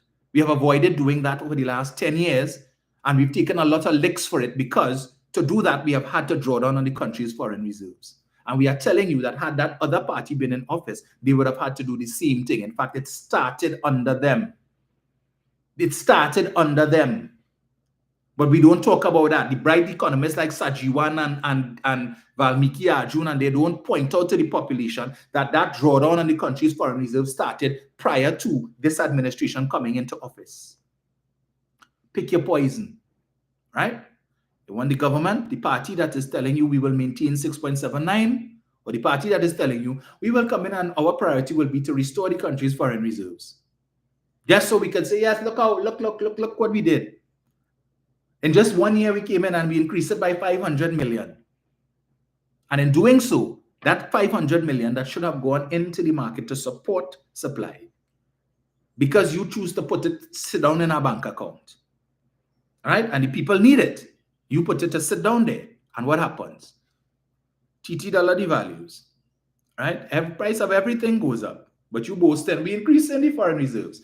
As I've given the example before, that's like a man has $100,000 in the bank. And every month or every week when he get paid or fortnight, he put in a chunk of his pay in the bank because he wants to see his balance go up. And meanwhile, he gets an eviction notice because he ain't paying the rent. Because rather than pay the rent, he's starting to put money in the bank because he loves when he goes and stick his card in the machine and he see that piece of paper come out and he see, yes, my balance is 102,000. Money buy. But the light bill come due for disconnection. But he ain't paying the light bill. No. Instead, what he doing? Or he put $100 on the light bill. The bill is now 500. He put 100, but he's starting to put money in the bank because he wants to see his balance rise. And all his bills in arrears. And then he comes home one day and put on the switch and realize, like, current gone by? What's going on here? And then he walks to the back of the house and realizes that the instead of a yellow clip, it's red. Because he disconnected. Because he's studying to build balance and not paying bills. That is what the UNC is offering to you. They want to boost the country's foreign reserves. Meanwhile, the banks starving for the US, the citizens starving for the US. They need it, but you just stockpiling it so you could boast that you increase the country's foreign reserves, and that makes sense to their supporters. That making sense. And the PNM is telling you no. Yes, we would love to see a bigger bank balance, but for now, we can't save as much as we would like to because the bills need to be paid. We will give priority to the bills. And then when our financial circumstance improves, then we could focus on saving. But for now, saving and building up the foreign reserves cannot be a priority when the citizens need it, when the businesses need it. That is why it fell from the 10 to the 5 point something that it is today, because your government is trying to defend and to help you to prevent prices from going up. And all who complaining now about the cost of living and the cost of living, put them in office, and then you will know what cost of living really is. Trust me, removing 7,000 food items off of from the VAT list can't help all you. It didn't work the first time. So I don't know why you think it would work the second time. But understand what you, FAFO, shoot yourself in the foot. Go ahead. Shoot yourself in the foot. I just read for you Joala Rambaran. Right? So who you feel they're going to put back when Alvin Hiller's term ends? Who you feel they're going to put there? Hmm? They're going to extend Mr. Hiller's term? Of course not. Hiller is a PNM appointee. They don't have no confidence in him. If they could have gotten rid of him before, they would have. So Joala probably sitting there, let me dust up my resume, boy, let me get my suit and thing ready. I'm going back in the central bank. You see that Porsche Macan that I had purchased just before I left, that I never got to use because it was delivered after I left, after it would bust my throat. Well, yes. Yeah. Brand new one now. Because now they have it in electric. I could buy that. That's what these fellas looking forward to. All of them who sit down waiting in the wings. When they hear when UNC wins, rubbish. When UNC wins, they win. So all who trying to pick out, well, let me see, boy, I wonder which embassy I want. I feel I want to go I want to be the High Commissioner to England. I want to be the ambassador to the United States, yes. So I could go and, Washington, Embassy Row in Washington. That's why I want to go to Geneva, United Nations. I must see this house that when they send John Sandy there, here they put there's 2 toilet and 2 kitchen and 2 this and 2 that and a smart toilet. And let me see what the smart toilet look like. I feel I want that position. Yeah, let me go there and cock up my foot and receive pay. And I just traveling all over Europe. Yeah, I know such a work to do. Let them play by them do that work. I traveling. I get into go and live in Europe and I can travel for at the expense of the state. I ain't that. I must see which board I want by. Yes, because I could give contracts. You see what they do now? They're sending out these fake documents, claiming that yesterday the latest that they sent out supposed to be from CPEP, telling contractors that they're encouraging contractors to bring their workers out at PNM meetings to create a crowd and make it look like people supporting. But they're so dotish. The amateurs that they're paying to do this nonsense, they don't know fine detail and figure everybody dotish like the waterfront ilk. So they put out a letter yesterday, supposedly signed by the chief executive officer of CPEP, sent out to contractors, telling them, we're not forcing you, but if you don't comply, then this could impact the future of your contracts when it comes up for renewal, right? But at the bottom of the they're so dumb. At the bottom of the letterhead has the list of names of the board and the directors. So the document that they use, the fraudulent document that they use, they probably find that on the internet somewhere and then they just do the thing and superimpose and whatever. The directors at the bottom of the letterhead, that board gone a long time. There's a whole new board. So when you get the new document, the new letterhead showing all of the new directors, right? These fine points that they're not considering. They're so dotish, they're not even going to look to find out, well, they even know the board changed. So right away, it's a fraudulent document, that it's fake, because these people who under here have not served on the board of CPEP for the longest while.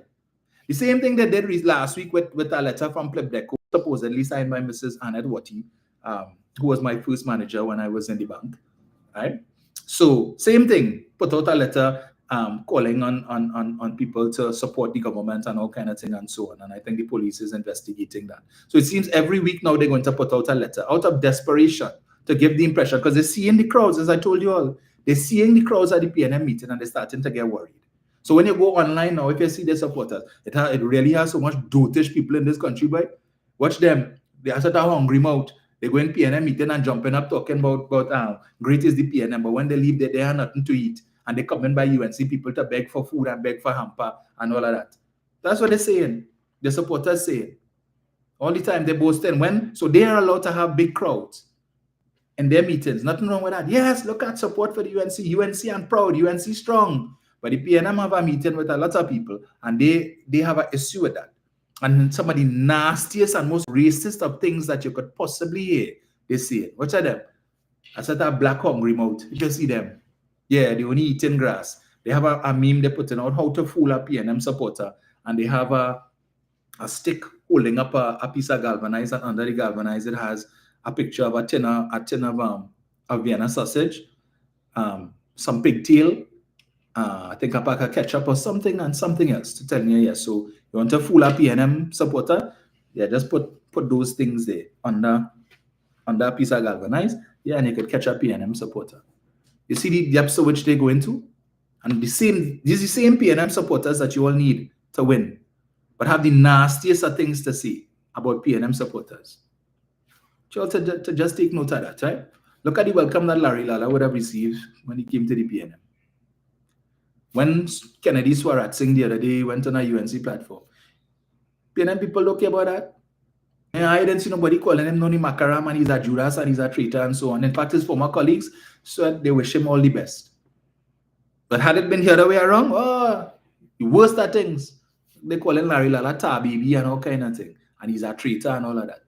Notice the difference between the supporters of the two parties, right? 7701763. See that there. Right. I must see. Chris is saying the children and grandchildren of the waterfront ilk excelled in the SEA, CSEC, CAPE, and UE exams way all the bright PNM children do. Well, the fact that you saying way all the bright instead of what tells me clearly you were not one of those. Just that they was still making money all that time and Juala Ramra wasn't saying anything. But then tell me why Trinidad and Tobago was downgraded on August 30th, 2015. Mm-hmm. And 6 days later, the refinery was downgraded.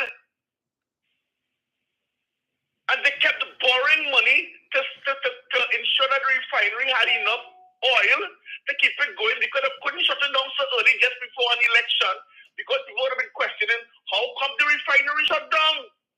What is going on with the refinery? How are we going to pay all these workers? All these things I said that there was no money to run the refinery since 2014. And they were borrowing money. They had to use the government as a guarantor. That is why when TNM got in office, there was only 3 days money. Jurara Ramaran knew all of this. He knew.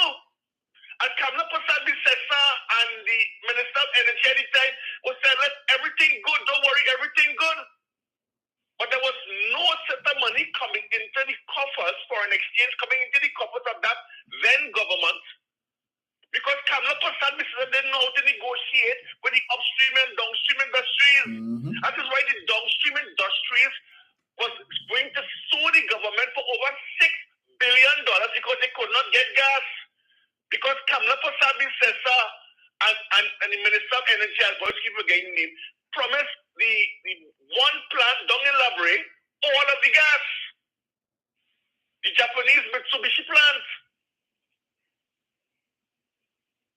Because they didn't know how to negotiate with the upstreamers. They tell them, listen, don't give us no money because we know they're making much. So, and a little point invested back into oil business so that oil begin to give us money again by 2027.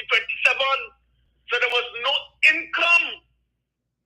When Imber got into office and he was asking the people, the upstreamers to give them the normal taxes and royalties, they said, what are you talking about? And these are some of these things that they were misleading Trinidad and Tobago about. Because up to the time of the election, there were at least three sessions of non-economic growth. But they never told the government, they never told the people of the country that. They never told the people of the country that they were borrowing not only to thief, they were also borrowing to show up the petrol and to ensure that whatever monies came in from private enterprise and so on was what they're going to use to help to pay public servants and so on and keep everything quiet. That is why they deferred payments on certain loans like the hospital in Cuba to 2018. So they were kicking the can down the road.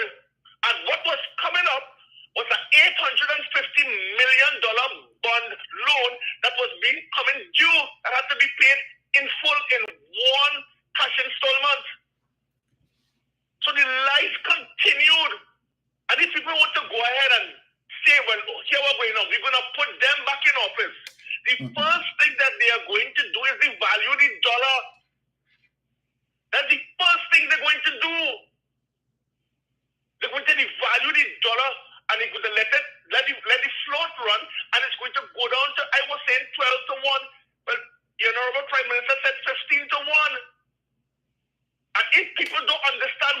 means to the children who studying abroad, to the children who are studying in Trinidad and around the Caribbean, because keep saying Jamaica wants you to pay them in US dollars, not TT. People are going to realize how difficult it is to survive because food prices are going to skyrocket. It is already skyrocketing. And people will not be able to live on whatever their salary is. They're not going to be able to live. And Kamala Prasad also wants to put firearms in people's hands. What do you think will happen when she does that? What do you think will happen with them firearm issues that she wants to say, give everybody, all law-abiding citizens firearms? Who are those law-abiding citizens she's referring to? Look at what is going on in the United States right now and around Europe. It is escalating. The crowds are getting larger and larger and larger because of this parade by Donald Trump. It's going to eventually come to affect Trinidad and Tobago on top of all the wanting to vote for UNC. Think about what would happen to our trade with America and around the world. It's going to get worse. And there's a big threat by Donald Trump today at 12 o'clock that if China does not see his request to reduce what they are saying they're going to do, you're going to increase tariff by another additional 50%. So you go up to 104%. I was on the news all the last night on BBC.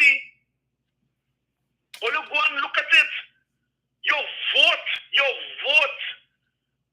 is important to ensure that we keep our exchange rate at 6.8 and let the foreign company Owando come in and start back and clear up the refinery issues and get it going because no local have that money, those deep pockets, that foreign exchange that will be necessary to purchase oil to run the refinery.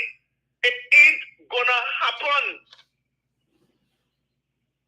Kamala Prasad is fooling even the public service with this 10% I hear in the way, but this year they're talking about 10% and above, 10% and they're going to get talking money talk, and not saying where the money coming from.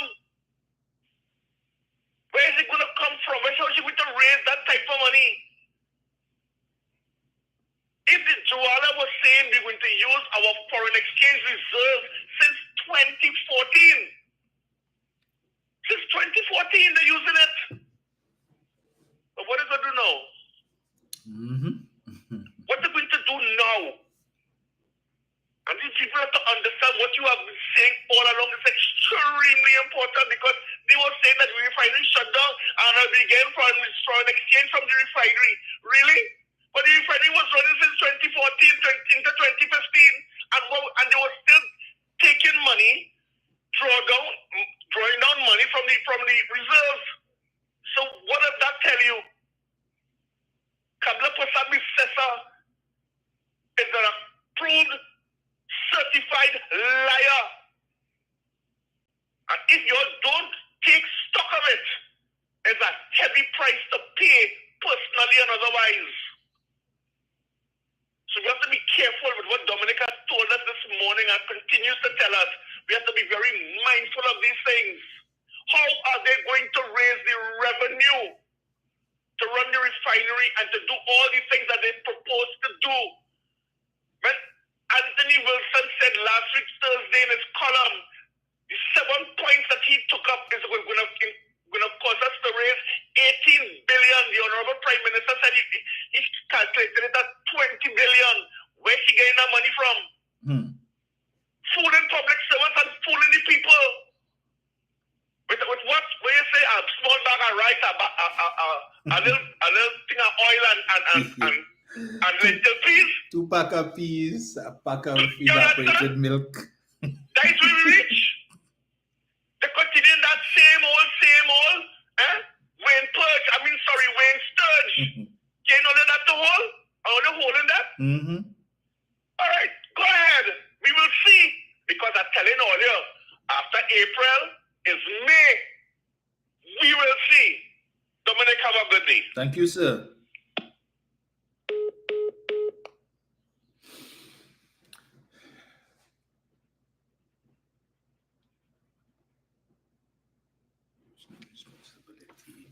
See here.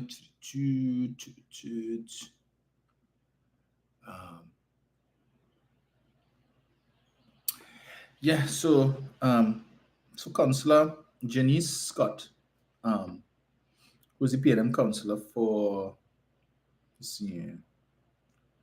Yeah, who is the councillor for Calvary, she had posted on her Facebook page um, a list of the accomplishments of the PNM over the last 9 years, because they say the PNM may do nothing.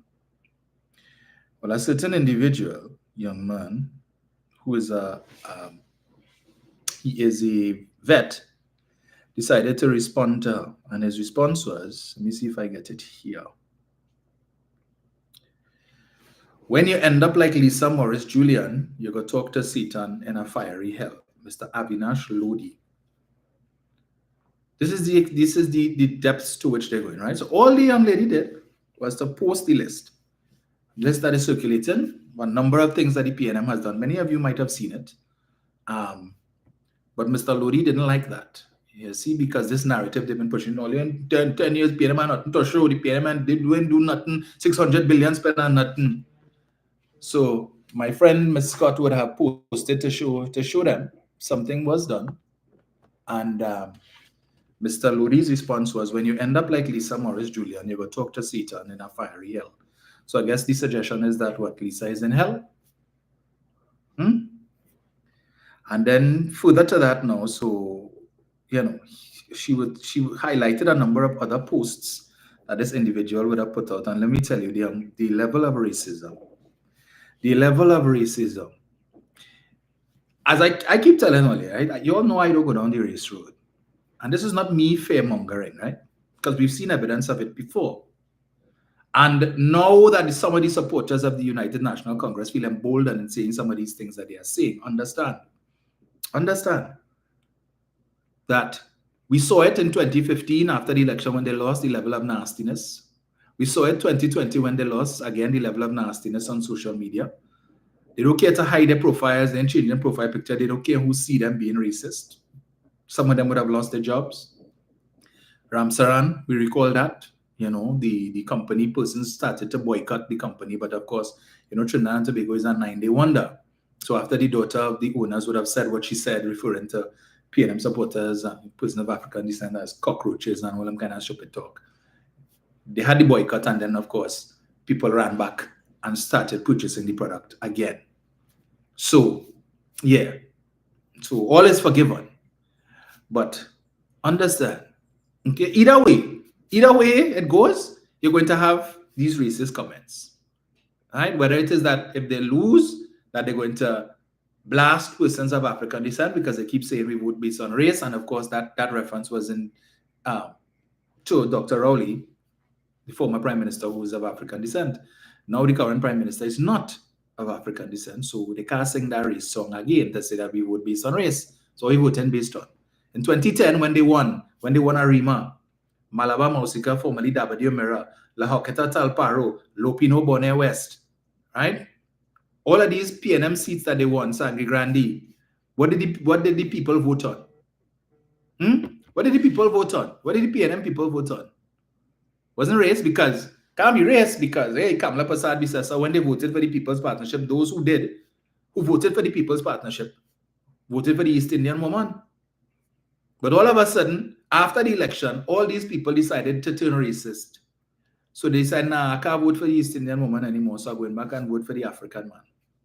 My concern, and I can tell you, just before I take Jenny's call, let me tell you, during my walkabout over the last couple of weeks or so, one of the motivating factors for persons who tell me, I'll vex to the PNM, because I find they could do more. A lot of things that the more that they're talking about was done, they just didn't know. And when you bring it to their attention, like, was all that the PNM do? But I didn't know that. This is also why the party wasn't telling the people that. This is what people say. But one of the main concerns persons have had, and they said to me, listen, I am concerned because these people are racist. That is what they're telling me. They said it's not that the whole race. Their concern is things that they're seeing on social media, the comments that they are seeing from some of these persons who support the UNC, and that has people concerned. because it is inflammatory. And you keep seeing more and more examples popping up all over the place of persons talking about experiences that they have had. They go into restaurants and this thing and that, go into bars and the kind of nasty things that they are hearing from persons who support the UNC. Behave all yourself. There is life after election. But anyway, Jenny. Hi, morning, Dominic. Morning. I wanted to also look on to start with something. If I'm talking breathless, it's because I walk in and I take in a time just to make a call. Where's the cyber unit? I'm just asking a question. Where's the cyber unit? Because on Facebook, anytime you put up anything, somebody reports you. Yes. They get banned for 24 hours, 48 hours, 72 hours, and they are not internal people doing that, it's external.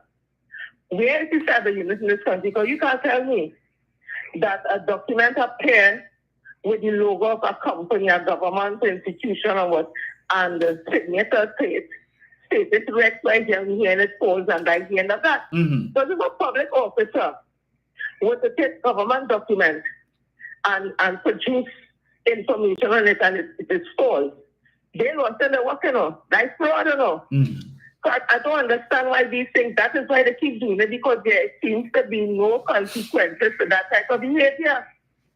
Actually, racism in the video voice could not going around that Kamala and they saying is AI. I didn't know AI could imitate your cough and your laugh and certain signature things like this coming and all that. So I am saying that is Charlie Chavez as a sin and Kamala of course. On that, right? Of course. And Kamala has said that Trinidad is more racist than Tobago. But she knows what she's speaking about. Because racism is coming largely from some of Indian descent and some who are the supporters of UNC.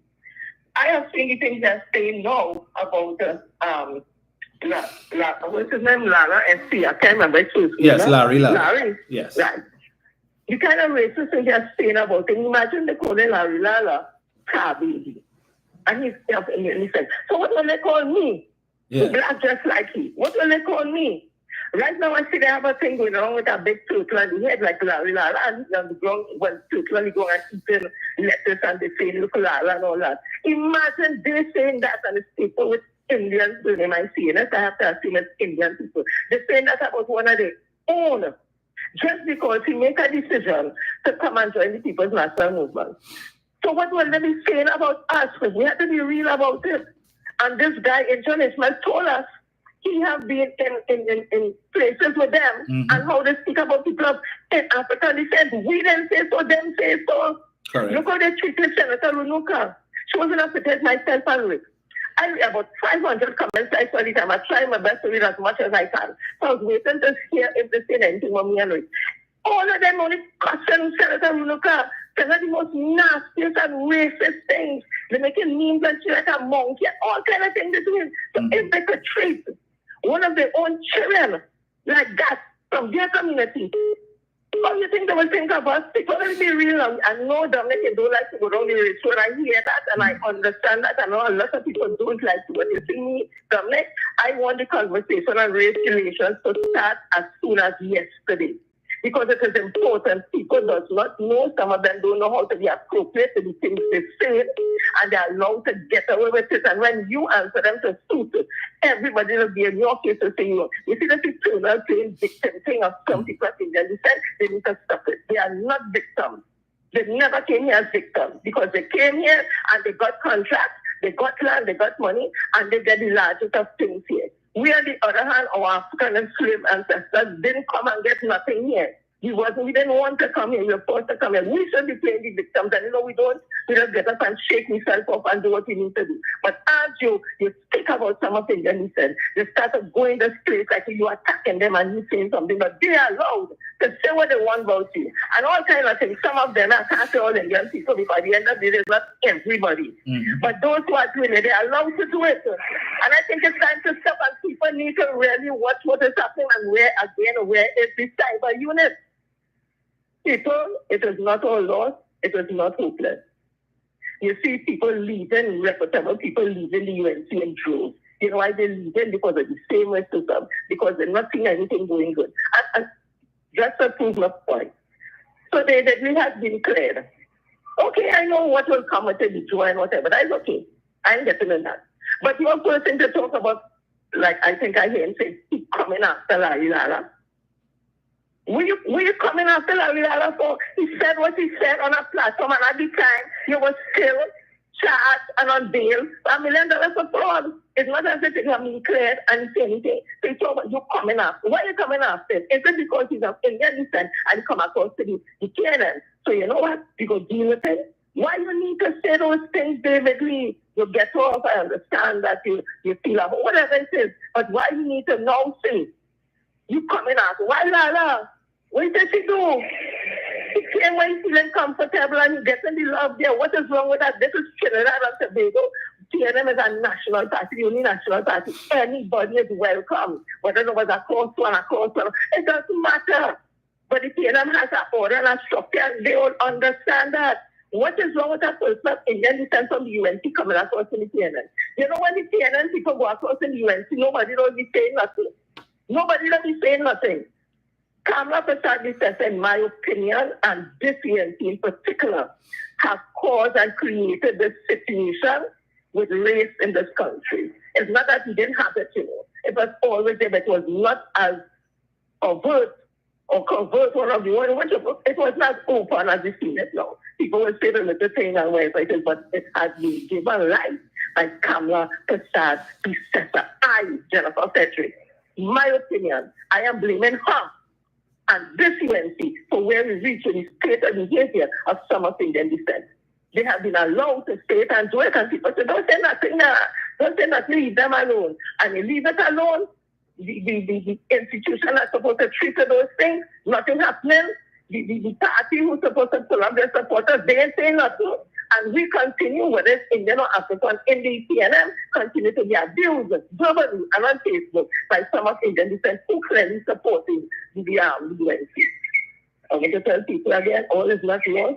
We have people, we have love, we have togetherness. We have many different races living here like cosmopolitan, many different religious people who follow different religious persuasion.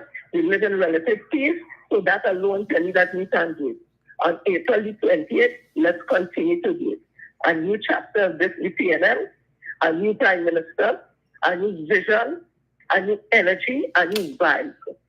One who can negotiate, one could say, look what happened with Sandals, all the talk you can then sing and big talk, and all these things, all that, and come with their money, all that. They go and sit down quiet like lamb, and come out and go, yes, well, it's a new agreement now and all that, and Duke is so disgusting.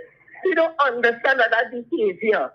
It's that union behavior. Nobody buying that no more. You're coming there, people dress properly. You have on your as I go now with the prime minister say your black jersey and a jacket, and before the thing's done, you walk out and all. That union business, boy, people don't want no part of that succulent, boy. Man up and scatter, get like a responsible adult now. Somebody who wants leadership now.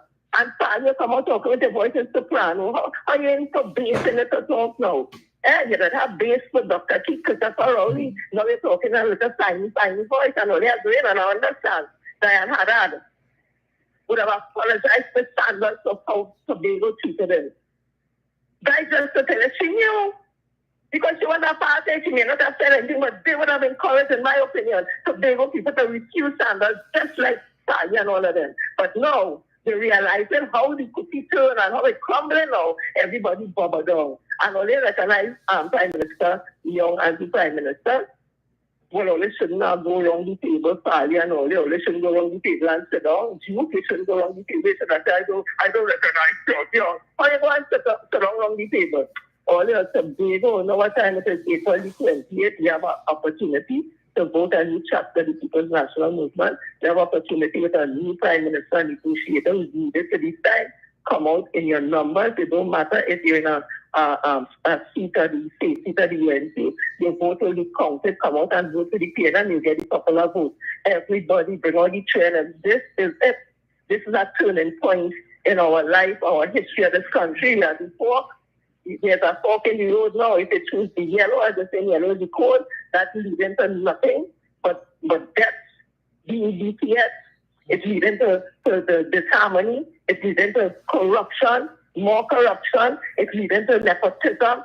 Everything that is wrong and negative, that is the code And yellow brings you, and I said already, yellow is first, yellow is infection. You have to get penicillin for that. Red is the blood, is life, is energy. That is the road you need to take, because that is what will bring prosperity and hope and future for your children and your children. Not you right now, it's the little one, and then we're going forward and we're moving with Prime Minister Stuart Young. So people come out in your numbers. April the 28th, crowds alone don't win vote. The crowd looking good, I love it, exciting, but take that same crowd, carry everybody out to vote on election day, April 28th. Dominic, thank you as usual for the opportunity, and bless morning everybody who tuned in on the field. Bye. Thank you, Jen. Charles Corbin, I wish I had an answer to your question, but that is something that I too have been complaining about for the last couple of years. Yes, and I just want to remind Mr. Bachelor that Anand Ram Logan and Gerald Ramley charges were also dismissed against them, and they certainly are not innocent. All right, certainly not innocent. But I suppose you'll probably say that case should not have gone to the courts either. And right, the charges were dismissed by the DPP against Mr. Basdio Pandey as well. It wasn't because he was innocent. Right? It's because witnesses died. The length of time that this matter has been drawn out, people's memory, people get old, they can't remember, and all of that. So dismissed charges don't necessarily mean that you are innocent, my friend. Okay? The hypocrisy is what we can't take.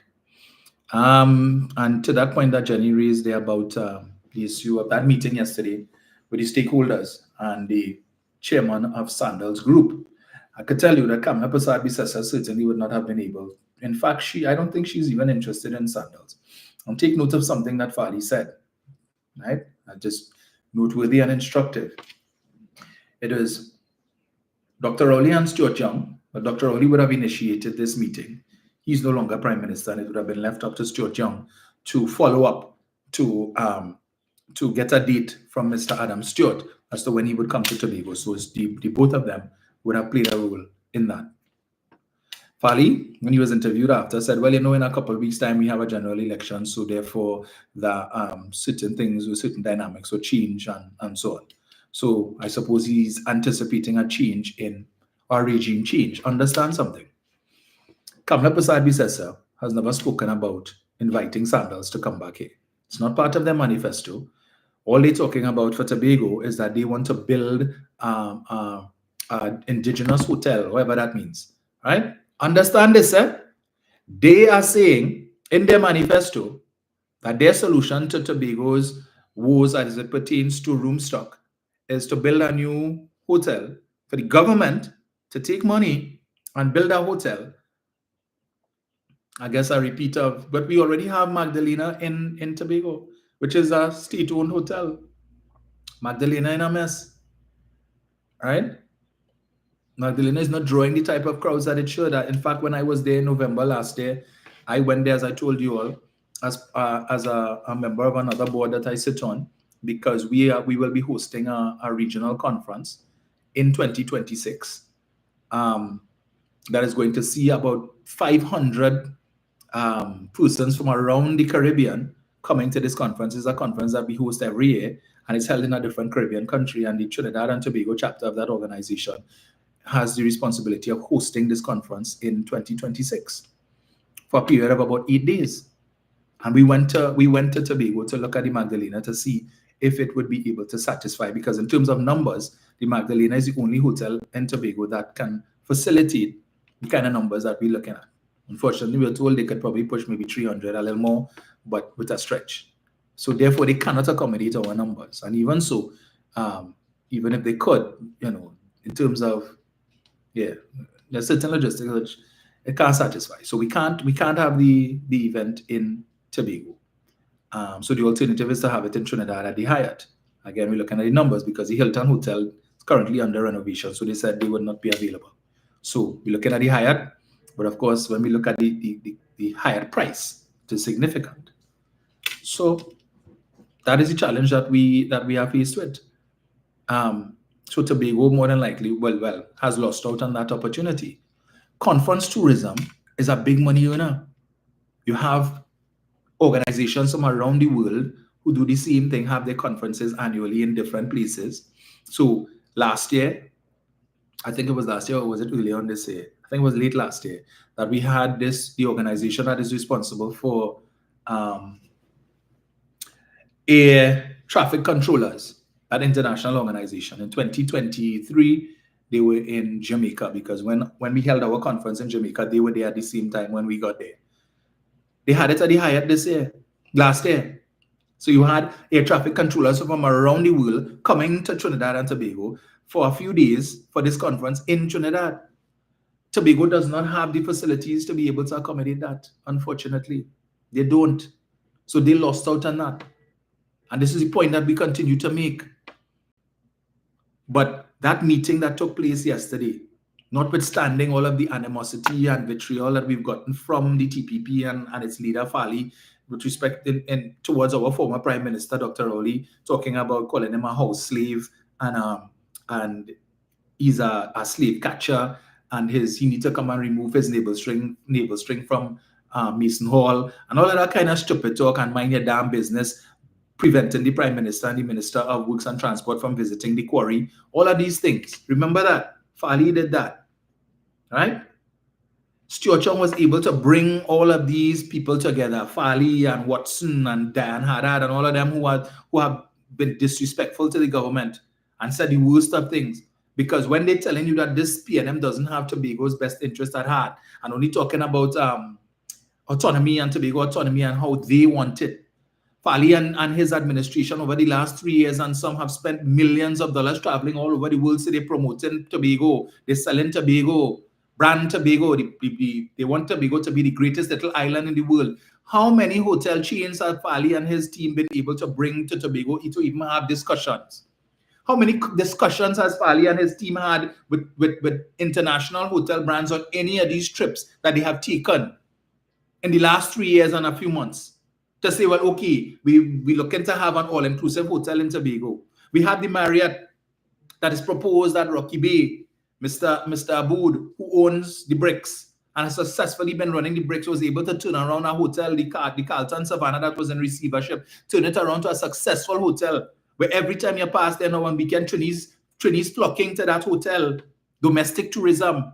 And he is willing to dip into his pocket to spend his money to build a hotel there. And it's all kind of excuses they're giving you. But the minute Mr. Aboud say, well, here, we're willing to sell some shares in the ownership of the hotel to the THE. All of a sudden, all who had excuses and talking about, that spot they found the bones of the ancestors there, and the light will affect the turtles, and all of that different things that they're talking about. All of a sudden, these excuses put on the back burner. They didn't care about that no more because the man said he willing to sell shares to the THA. We can have a conversation, Mr. Aboud. They weren't willing to have any conversation before.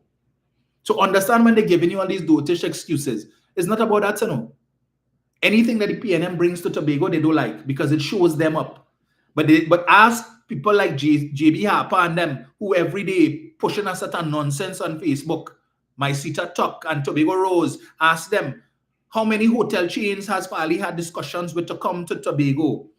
But they opposed. So just a couple of days ago at the meeting, he talking about Sandals need to bring their own money when they come in to build their hotel. But Kamla, we're not spending no government money, but Kamla want to spend government money to build another hotel. So you will have Magdalena Part 2. They don't understand the importance of an international brand. Because when foreigners looking to come to Tobago and they go on places like TripAdvisor and Booking.com and they see in this hotel, they don't know this hotel. But when they see a brand that they're familiar with and they know the quality that this particular brand offers, when I am traveling and if it is I have to stay at a hotel, these are the things that I look at. So I know particular brands. I'm not inclined to go to a hotel brand that I don't know.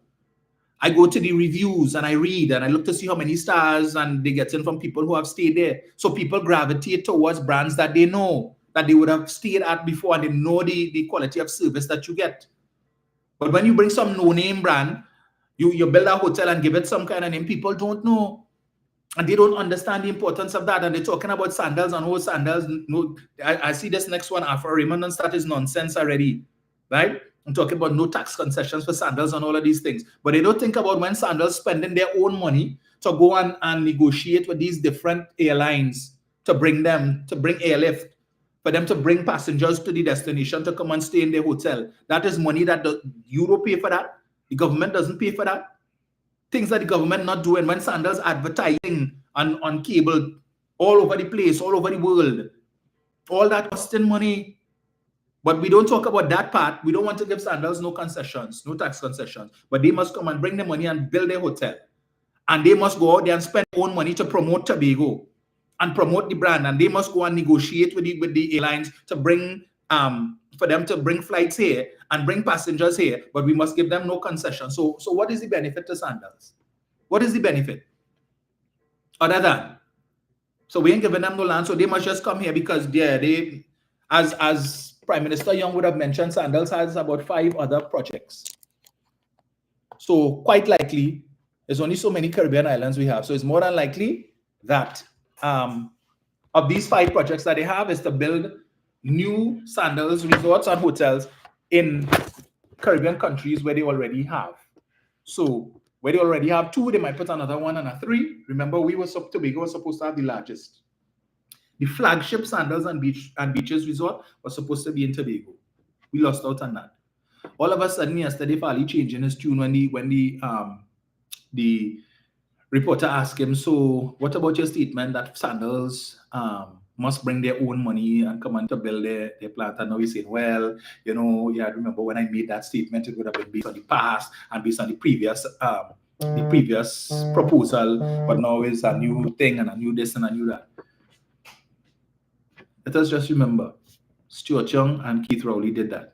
The UNC has that nowhere in their manifesto. The UNC would have contributed last time to Sandals leaving, and they have not articulated any position, positive, negative, or otherwise, with respect to Sandals. So the one thing that Fali said yesterday that we must focus on, when he said that we have a general election in a couple of weeks and that the dynamics could change, and that they agreed with Mr. Stewart that they would continue negotiations or discussions after the general election. So the outcome of what happened yesterday is heavily dependent on who you put in office. Who you put in office on the 28th. Understand that, right? Who you put in office on the 28th will determine whether Sandals comes back. So all of a sudden, all of them see the value in Sandals now, right? And I hear this talk about the government spending money. It was a lie in the first instance. But you see again, and that's where the party had to take some licks, because we should have been on the ball when it came to giving the people the information, where Dr. Rowley spoke about a public-private partnership. For the construction of the hotel, the resort, it would have been a public-private partnership where the government would have sent out letters of invitation to a number of private sector entities, inviting them to partner with the government to construct. And the Prime Minister would have told us that they would have gotten positive responses from a number of entities. Republic Bank was one of them who expressed interest in investing in the project. Guardian Group, another one who expressed interest, because Guardian Group, as I keep telling you all, has ownership interest in Sandals Beaches Resort in Turks and Caicos. They expressed an interest in investing their monies into the construction as well. We had National Insurance Board had also expressed an interest. We had the Massey Group also expressed an interest in investing in the project. And the Prime Minister said there were a number of other companies that also responded favorably. So with all of these companies and the capacity that they have in terms of the big bank, it is quite possible that the government would have been able to get enough money from the private sector who had expressed an interest to build the hotel without the government having to put 1 red cent into that construction. But I ain't hear none of them talking about that yesterday. Me hear Ali talk about that, whoever else they interview. But this is what was on the cards. We have big business in this country that have plenty money that are just sitting down in the bank and they're looking for investment opportunities. And they know the potential of Sandals. And furthermore, we now have Gervais Warner, who was at the time CEO of Massey. He is now sitting on the board of Sandals. We also have Nicholas Lockjack, who is now chairman of Associated Brands, is also sitting on the board of Sandals. So we know that we have at least 2 Trinidadians who could advocate for us. So while Mr. Stewart has to go back and talk to his board, we have two people, two Trinis, who are likely to say, listen, this is good for Tobago, this is good for Trinidad and Tobago's diversification exercise. And so they would be advocating for us. So then more than likely, Mr. Stewart is going to come back with an answer of yes. But it depends on who you put in office on the 28th. Will determine that. Who you put there. Because the UNC not interested in it. And then this recording that going around with Fali and Kamla, and Fali is so two-tongued and disingenuous and hypocritical, deceitful. You sit down there and anyway, you were invited. The Prime Minister, the former Prime Minister, tell you on what's name. Come and sit down. The last time, Alyssa, you were left out. Well, we invite. Well, you all weren't at that time. They weren't really in office per se, right? Because they were just fledgling. But now we all have position. We invite you, come and sit down with us. All you want to sit down and negotiate. You tell Sandals what it is you want. So I can't say this time that the PNM run roughshod and they do their own thing. All you want and sit down and be a part of the process. But it didn't just stop at the two of them. Look at how many people Church invited, because he has skills when it comes to negotiations. And he brought those negotiation skills from negotiating with Washington with respect to the Dragon Gas deal and all of these others. He brought those negotiation skills that he would have honed having to negotiate with Venezuela to get them at least for projects like the linking of Manatee and Loran and all of these things. He has negotiation skills that Kamla Persad-Bissessar doesn't. And you know what? The meeting was held at the Prime Minister's official residence in Blenheim.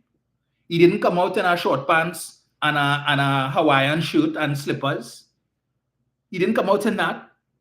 Okay? He didn't come out in a vest and boxers to have this meeting, but he was in the official residence.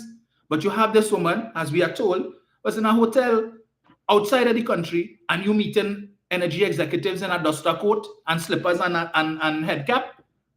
That is appropriate for a prime minister. What kind of example you're setting? But they don't ever talk about that. Yeah, but she's prime ministerial material. But understand, Tobagonians, what is at stake? Fali tell earlier, the dynamics could change after. And while it is Mr. Stewart may be willing to work with those who invited him, we don't know what it would be, whether or not the UNC would be so inclined. Because remember, to bring Sandals to Tobago is at odds with what their plans are for Tobago, which is to build a hotel. For the government to spend money to build a hotel, a locally branded hotel. That is what they call a locally branded hotel that nobody knows about, but it don't exist. So you now have to build that brand.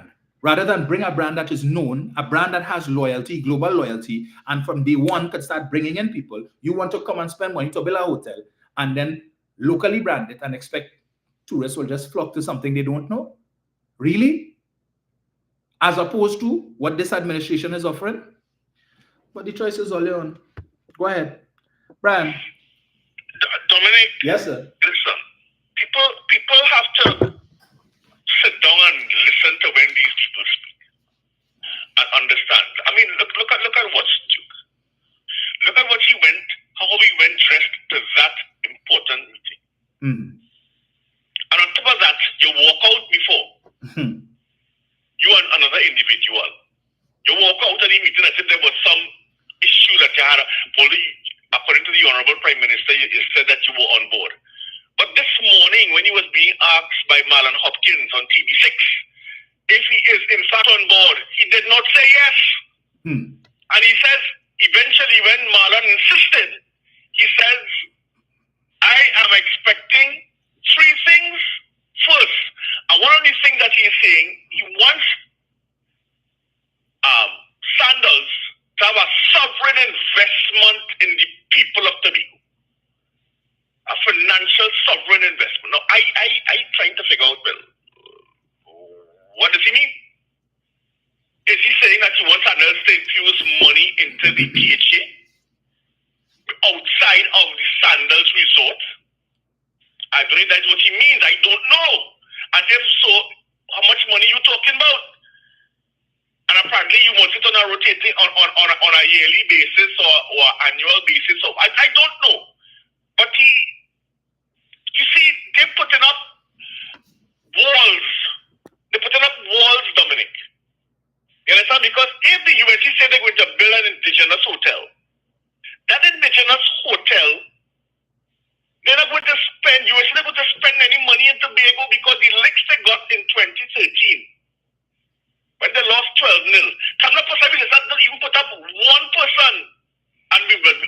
apply. But still, she hasn't even put up one individual ever to represent Tobago in an election, a government election. So I can't see the UNC spending hundreds of millions of dollars to build anything in Tobago. And if so, build it where and build what? What is the idea behind this indigenous hotel? You see, we're getting just the crumbs of information. They're not telling you the detail. How many rooms? Who's going to do the building? Who's going to be the contractor? Is it a foreign contractor? Is it a local contractor? Will it include people from Tobago? We don't know. SIS. Thank you. So at the end of the day, it's all about it. And you know why she's saying indigenous people? It's because it's a money-making thing for them. They don't go into anything unless they're going to get something out of it financially. That is how they are. That is in their DNA. So when she comes and she says these type of things, and they run with it, and people say, oh, go there, boy, indigenous hotel, boy, you're going to... No. It's a money behind that for somebody. They don't do anything without having financial repercussions towards who? The UNC people. They're not going to come with clean hands, as they like to say, and build anything for the benefit of Tobagonians. They don't care about Tobago. So who want to fall for that? I shook my head when I heard that. I said, she mad. She not serious. And Watson Duke is already putting up walls and Fali himself because of how Dr. Rowley would have spoken to him. Right? I mean, just think about it. We should have had a Sandals before that new A&R Robinson airport. Now you put up the airport, and when people come to the airport now, where they're going to stay? That's the wait another 3, 4, 5 years before a Sandals is completed. And that all depends, as it has been said, who is holding Whitehall. It all depends on that. Because if it's the UNC, that ain't happening. Because you know why? Because it was a P&M, it was a Dr. Rowley idea. It was a P&M idea. So it's not going to happen, regardless of whether or not Sandals going to invest their own money to build it, or whatever. It ain't going to happen because Kamala has a hold on Fali. And she tell Fali, hey, no Sandals. He can't say, well, no, you don't study Tobago, I believe I'm going to okay it. He's not going to say that. Because she is infusing money into the TPP. So Fali is beholden to Kamala Prasad Bissessa. So the only way you're going to see a Sandals in Tobago is if the P&M wins. That is the only way. Otherwise, it is not going to happen. Kamala Prasad Bissessa ain't going to be no part of that. And she's going to tell Fali, she's not going to ask him, she's going to tell him, you ain't going to approve that. And Fali will have no choice because he is beholden to Kamala Prasad Bissessa and the UNC. As you alluded to with the tapes that you played the other day. So it is not going to happen unless Stuart Young, the Honorable Stuart Young SC, is Prime Minister. A lot of things not going to happen unless the Honorable Stuart Young SC is Prime Minister, Dominic. A lot of these things we're talking about and hoping for and wishing for, even the project in San Fernando, the waterfront project, will not continue. Look at Brian Lara. What happened to Brian Lara? Look at the government plaza. Look at number one, Alexander Place. All of these things are evidence that they just leave things to rot. Once P&M starts it or gets a stranglehold on it, once they can't see, it doesn't come from them, it is dead in the water. And that is what we have to face up and understand why the vote is important. Thank you, Dominic. Thank you, sir. I see Winston Marshall talking here about Stuart bring Sandals here during ISOE to promote TNT during ISOE. We rank 7th in the world in crime and murders. Mr. Bachelor, are you aware that in 2013, Trinidad and Tobago ranked 3rd as the most criminal country in the world. Third, in 2013, who was in power in 2013? Who was the prime minister in 2013, Winston? The same person that you are advocating today. Third, but I know how less is seventh. Let me just tell you, is much better on those rankings. Seventh is much better than third. Third means you're just two places from the spotters from the top as being the most murderous country in the world. In 2013, under the PNM between 2015 to now, we have never been that high on the rankings. All right, never been that high, sir. Since all you like to forget that, and they like to talk this nonsense about promoting Jonah SOE. Well, how many murders do we have in the country today? You know what's the murder toll? Just as of yesterday, it was 100. We're into the fourth quarter. This is the first time in years that we passed 3 months and we just crossed 100 murders. For the same period last year, we were almost at 150 murders, Winston. Right? That's on over 30, that's almost 33% decrease or decline in the murder figures. But you wouldn't come here and talk that. Disingenuous and dishonest as you are, but I will call you all out on your nonsense, right? Jamaica has been under running states of emergency since 2019. Since 2019, but they're boasting some of the highest tourism figures in the entire Caribbean region, despite running states of emergency for the last 6 to 7 years. We're recording significant figures. When I went to Jamaica in 2023 and we're heading up to Montego Bay, and you look out and you see 3 cruise ships line up one after the other. Jamaica that has been recording over 1,000 murders a year for the last how many years? At one point in time, over 1,600 murders in a year, but their tourism figures have not dropped. Winston. Only on stupidness. There's people like you also that paint this country bad and figure that things going to improve under Kamla Prasad Bisesa. Why did they call a state of emergency in 2011? Crime was under control. It was so great. Come and give us a cock and bull story about, oh, we have information that something is going to happen that is going to make the 1990 coup look like a tea party. Rubbish. Then we hear it's because of some assassination plot on Kamla Prasad Bisesa. All kind of shop talk, or they come with excuse about 5 different excuses to have this state of emergency. Miss us with all your rubbish and lies. You could fool the waterfront hill, but you can't fool the rest of us. Winston, rock so with that. And to Mr. Chris or this other one talking about coming to work, I don't want the likes of Wale working with me. For $5,000, I wouldn't even pay you 5 cents. Not even if it was for free.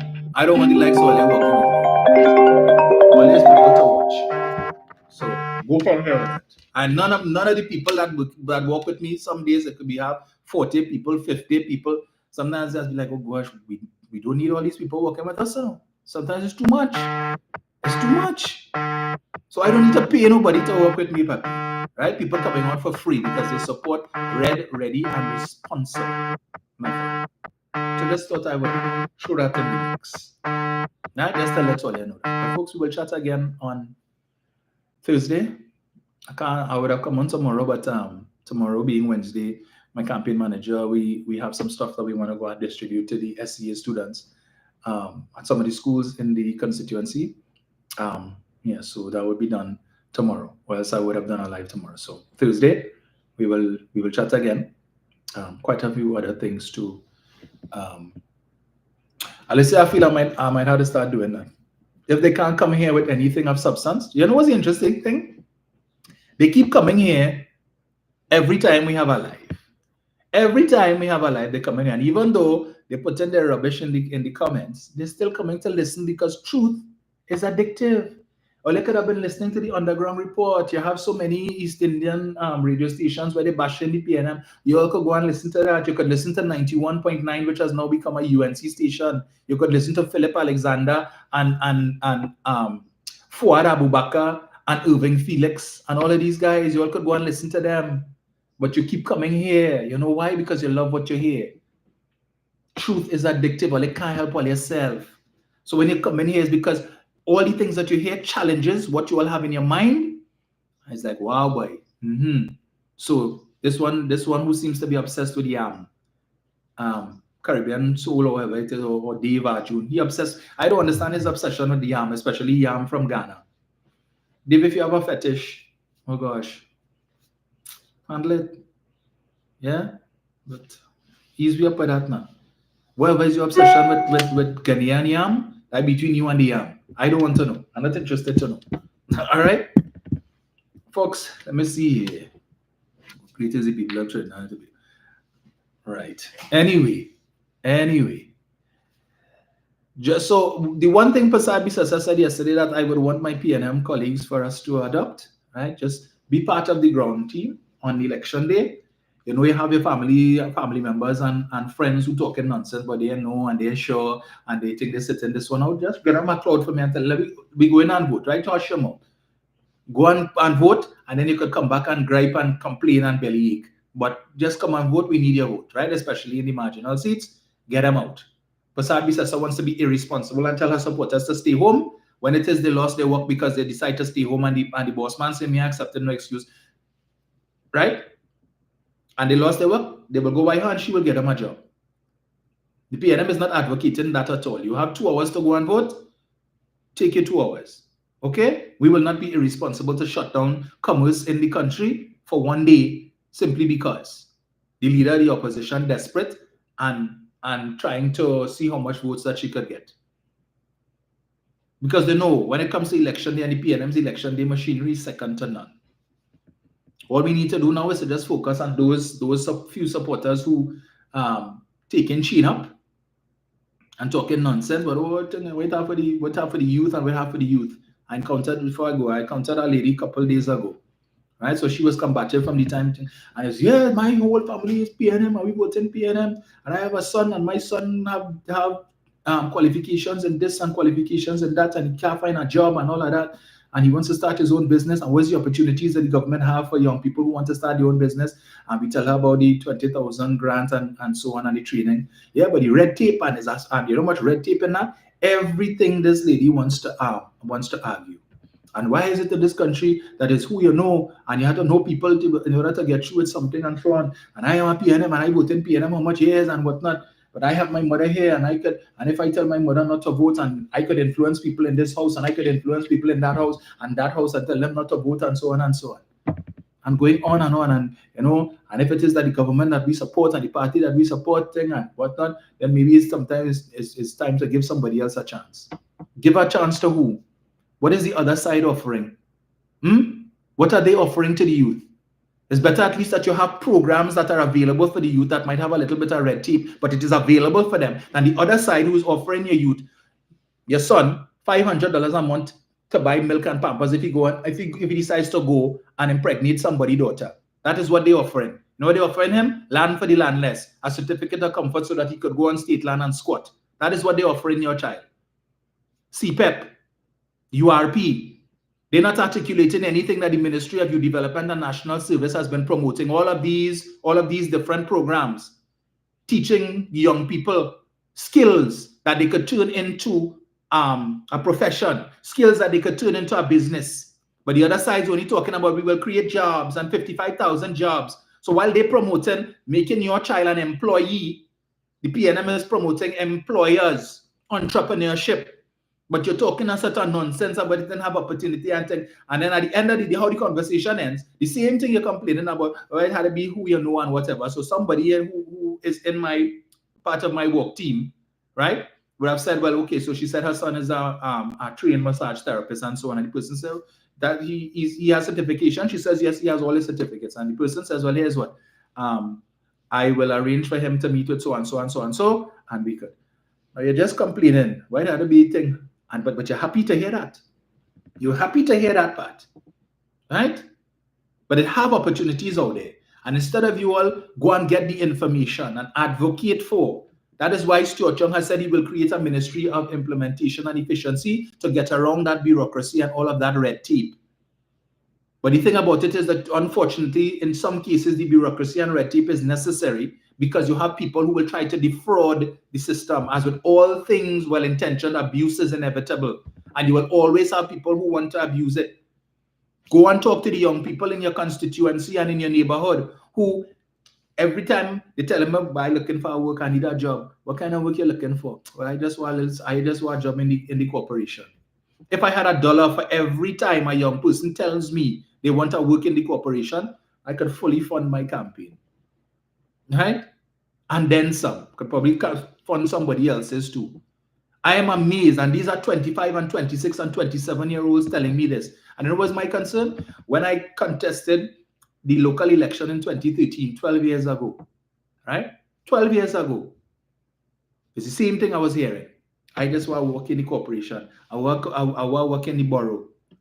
Those 25 and 26 and 27-year-olds that I met in 2013, they are now today in their late 30s. And the young people that are telling me today they want to work in the borough and they want to work in the corporation, 12 years ago they were in primary school. They didn't know about jobs. They weren't considering jobs then. Where did that mindset come from? That is what the elders are passing down to the young people now. Just get a work in the corporation and a work in the borough.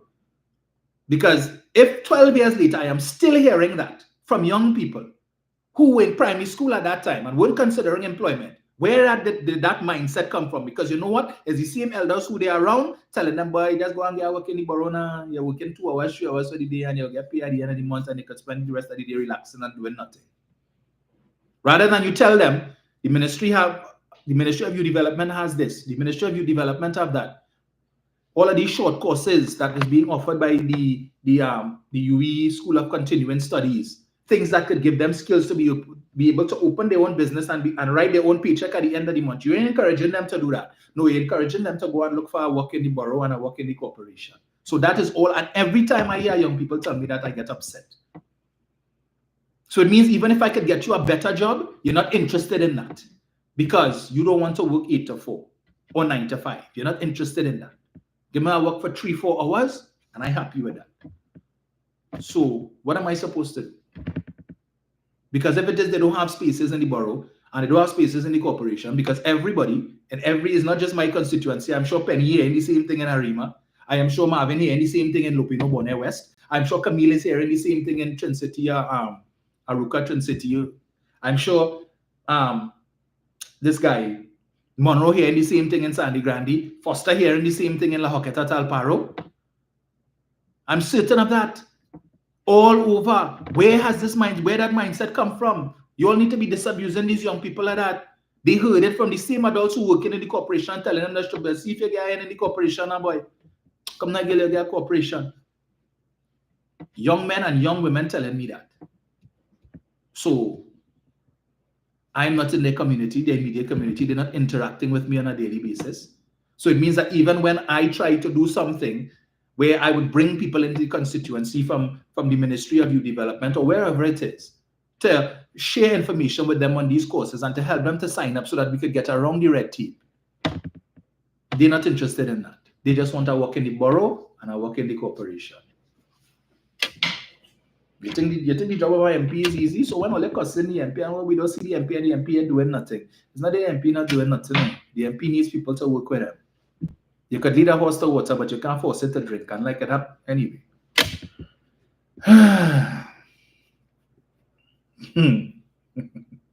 Roxanne says, I still say 3 hours is more like reach 7 a.m. and leaving 8, only wasting my government money. Yeah, but that's what they want. And you know what's the sad thing? Even if you get the corporation work, and in fact, as Roxanne say, you come in for 7 and you leave 8 o'clock. Or as I say, you work for 2 hours or 3 hours, as the case may be. Find something else to do for the rest of the day now. Something else to make a little extra money. No, you want to go home and sit down and rock back. And you're on TikTok whole day, and Instagram whole day, and Facebook whole day. You're smoking weed, you lie down on the couch and doing nothing. When you could be you have all these hours to make more money. But you just say, and you embrace poverty. Right? So you make do with whatever little pay you're getting in the borough and in the corporation. And then you have children.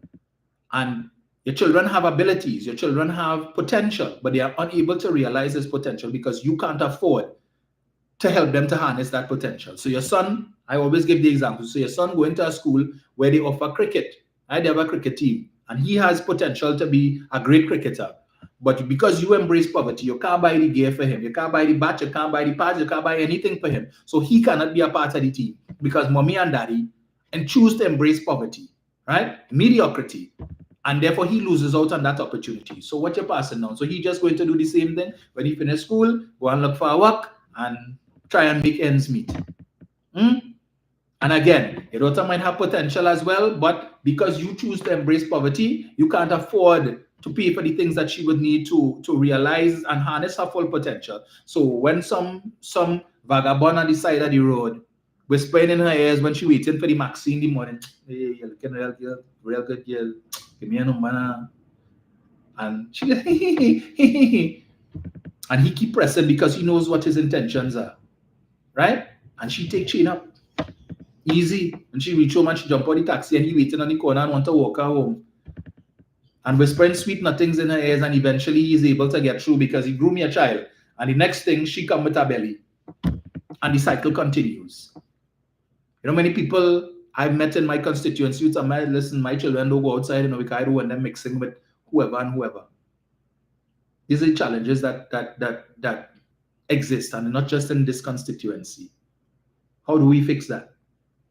Gone are the days when the village used to raise the child, because now the village only interested in like, shares, and follow. You see two school children fighting, big man and big woman, you passing and seeing that, and rather than you try to party fight, you pull out your phone to record because hey, you want it to go viral, because yeah, that's my video, no, yeah, I see that. It's I record that. Look how much likes I get and look how much shares I get. That's what is important. And then next thing you hear, one of the children get stabbed, but you could have intervened and stopped that. Yeah, but the MP ain't doing that now. We don't see the MP. Folks, we'll chat again on. So that I well do. Yes, I see it all the time. And I'm hearing it, and it's something that I'm facing on a daily basis. So when I'm walking and people telling me, and we expect the government to do everything, but what you doing? What you doing? If the government provides the resources, you want the government to come and do everything too? You have skills, you're a trade man. Come and talk to me and say, well, hey, listen, I'm willing to teach the young people a trade. I start my own business, wherever, tell me what all I need me to do. I'm a retired teacher. I'm willing to come out and give up my services and so on. I want to volunteer. This is what I want to hear. I don't want to hear you complaining about no opportunities for the youth, no opportunities. We need things for the youth. And you have a skill that you could assist us in developing the youth. And you want to keep it for yourself because the government must do everything. Yes, and on they concentrate on clicks. That's what's important to them. I'll say you're brutal. But I agree with you. That's exactly where you want the Oh my God, folks. Thursday it is. God's willing, we will chat again. All right. Have a safe day. As I say, it looks like it might be a rainy one again. April showers, so stay safe on the black carpet. Don't let anybody mix up your mentals. All I know, all I hear bright. Right? But if you could encourage 2, 10 who on defense to do their civic duty, right? You're helping the cause, and we appreciate that. So, for those of you listening who in my constituency, we're out again this afternoon from 4 o'clock. So who knows? You might see me passing in your area. I've met a lot of people who tune into this program who would have known me from the radio. So that has also been a little help as well. Right? So Thursday.